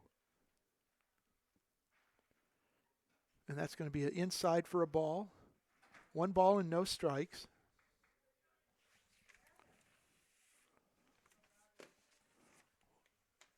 One ball and no strikes to count here on the batter. And that's going to be popped up on the infield. Nope, it's going to drift out in the outfield. And the left fielder Sanchez makes the catch, so the Pilots are down to their final out here in the afternoon. Sean Luzon 0 for 2 on the day with a run scored. He represents Bethel's final chance here in this ball game this afternoon, as the Pilots trail this one by the count of 14-7. And that's going to be fouled back this way, 0-1. Pilots will be in action again on Friday. They're scheduled to play St. Francis here at Patterson Field for a 9-inning game and then a doubleheader on Saturday. But Paul Condrey will have all the action for you. And there's a called strike, too. So the Pilots down to their final strike here on this Tuesday afternoon. There is rain in the forecast for this weekend, so just check the RSN website to find out if we're going to have baseball or not. And that's going to be fouled back, so Luzon stays alive. No balls and 2 strikes to count. Bases empty, 2 outs here in the bottom half of the 9th inning. IUSB, on the strength of a 9-run 8th inning, lead this one by the count of 14-7. Logan Young trying to put the final touches on this ball game here. 0-2 pitch on the way, and that's going to be popped up on the infield. It's going to drift in, and D. Herrera will come in and squeeze it to make the catch. And that will end the ball game for Bethel in the bottom half of the 9th inning. No runs, no hits, no errors, nobody left. Final score here this afternoon, IUSB 14 and Bethel 7. And we'll let you know that Beef O'Brady's in Granger now features Fajita Thursdays. Try seasoned chicken, Angus skirt steak, or grilled shrimp for just $9.99. Located at State Road 23 and Bittersweet Road. Beef's is open for lunch at 11 a.m. 7 days a week. For more information, call 574-271-1415. Beef O'Brady's. Good food, good sports. Matt Copsey back here at Patterson Field, where the IUSB Titans have picked up their second straight win. They improved to 3-22 with a 14-7 victory over the Bethel Pilots, who dropped to 8-14. Taking a look at the totals here for you for IUSB, they had 14 runs on 17 hits. There were no errors, and the Titans left 5 runners on base. For Bethel, the Pilots had 7 runs on 11 hits, 2 errors, and the Pilots left 9 runners on base. The winning pitcher in the game was Max Govert. He improves to 1-0, and the losing pitcher for Bethel is Christian Beebe, and Beebe sees his record drop to 0-3 on the season. Time of the ball game was 2 hours and 55 minutes. We're going to go ahead and recap the scoring for you real quick. IUSB got 3 runs in the first inning, a 2-run triple by Devin Connors, and a RBI single by Jordan Moore gave the Titans a 3-0 lead. The Pilots came back in the bottom half of the inning to tie the game on a 3-run double off the bat of Mason Love. The Pilots grabbed a 5-3. IUSB, grabbed a 5-3 lead in the 4th inning on RBI singles by Spencer McCool and Colin Mack, and then the Pilots came back in the 5th inning to score 4 times. Josh Gillum with a 2-run single, C.M. Laffey with an RBI single, and Jake Schlosky with an RBI groundout. Pilots led at that time 7-5, but then IUSB with a 9-run 8th inning, the key blow, a 3-run homer off the bat of Jose Sanchez. Sanchez also had an RBI single in the inning. So once again for IUSB, 14 runs, 17 hits, no errors. And for Bethel, 7 runs, 11 hits, 2 errors. Winning pitcher was Max Govert. He improves to 1-0, and Christian Beebe was the loser. He drops to 0-3. Time of the game, 2 hours and 55 minutes. So that's going to do it for our coverage of Bethel College baseball this afternoon. Thanks to Paul Condrey and to Tom Norris for their help this afternoon. My name is Matt Copsey. Our next broadcast of Bethel College baseball is scheduled for this Friday as the Pilots will return to Crossroads League action against the Cougars of St. Francis. First pitch is scheduled for 3 o'clock. You can join Paul Condrey around 2:40 for the Seth Zartman pregame show. So until then, this is Matt Copsey saying thanks a lot for joining us and enjoy the rest of your evening. Good night, everybody.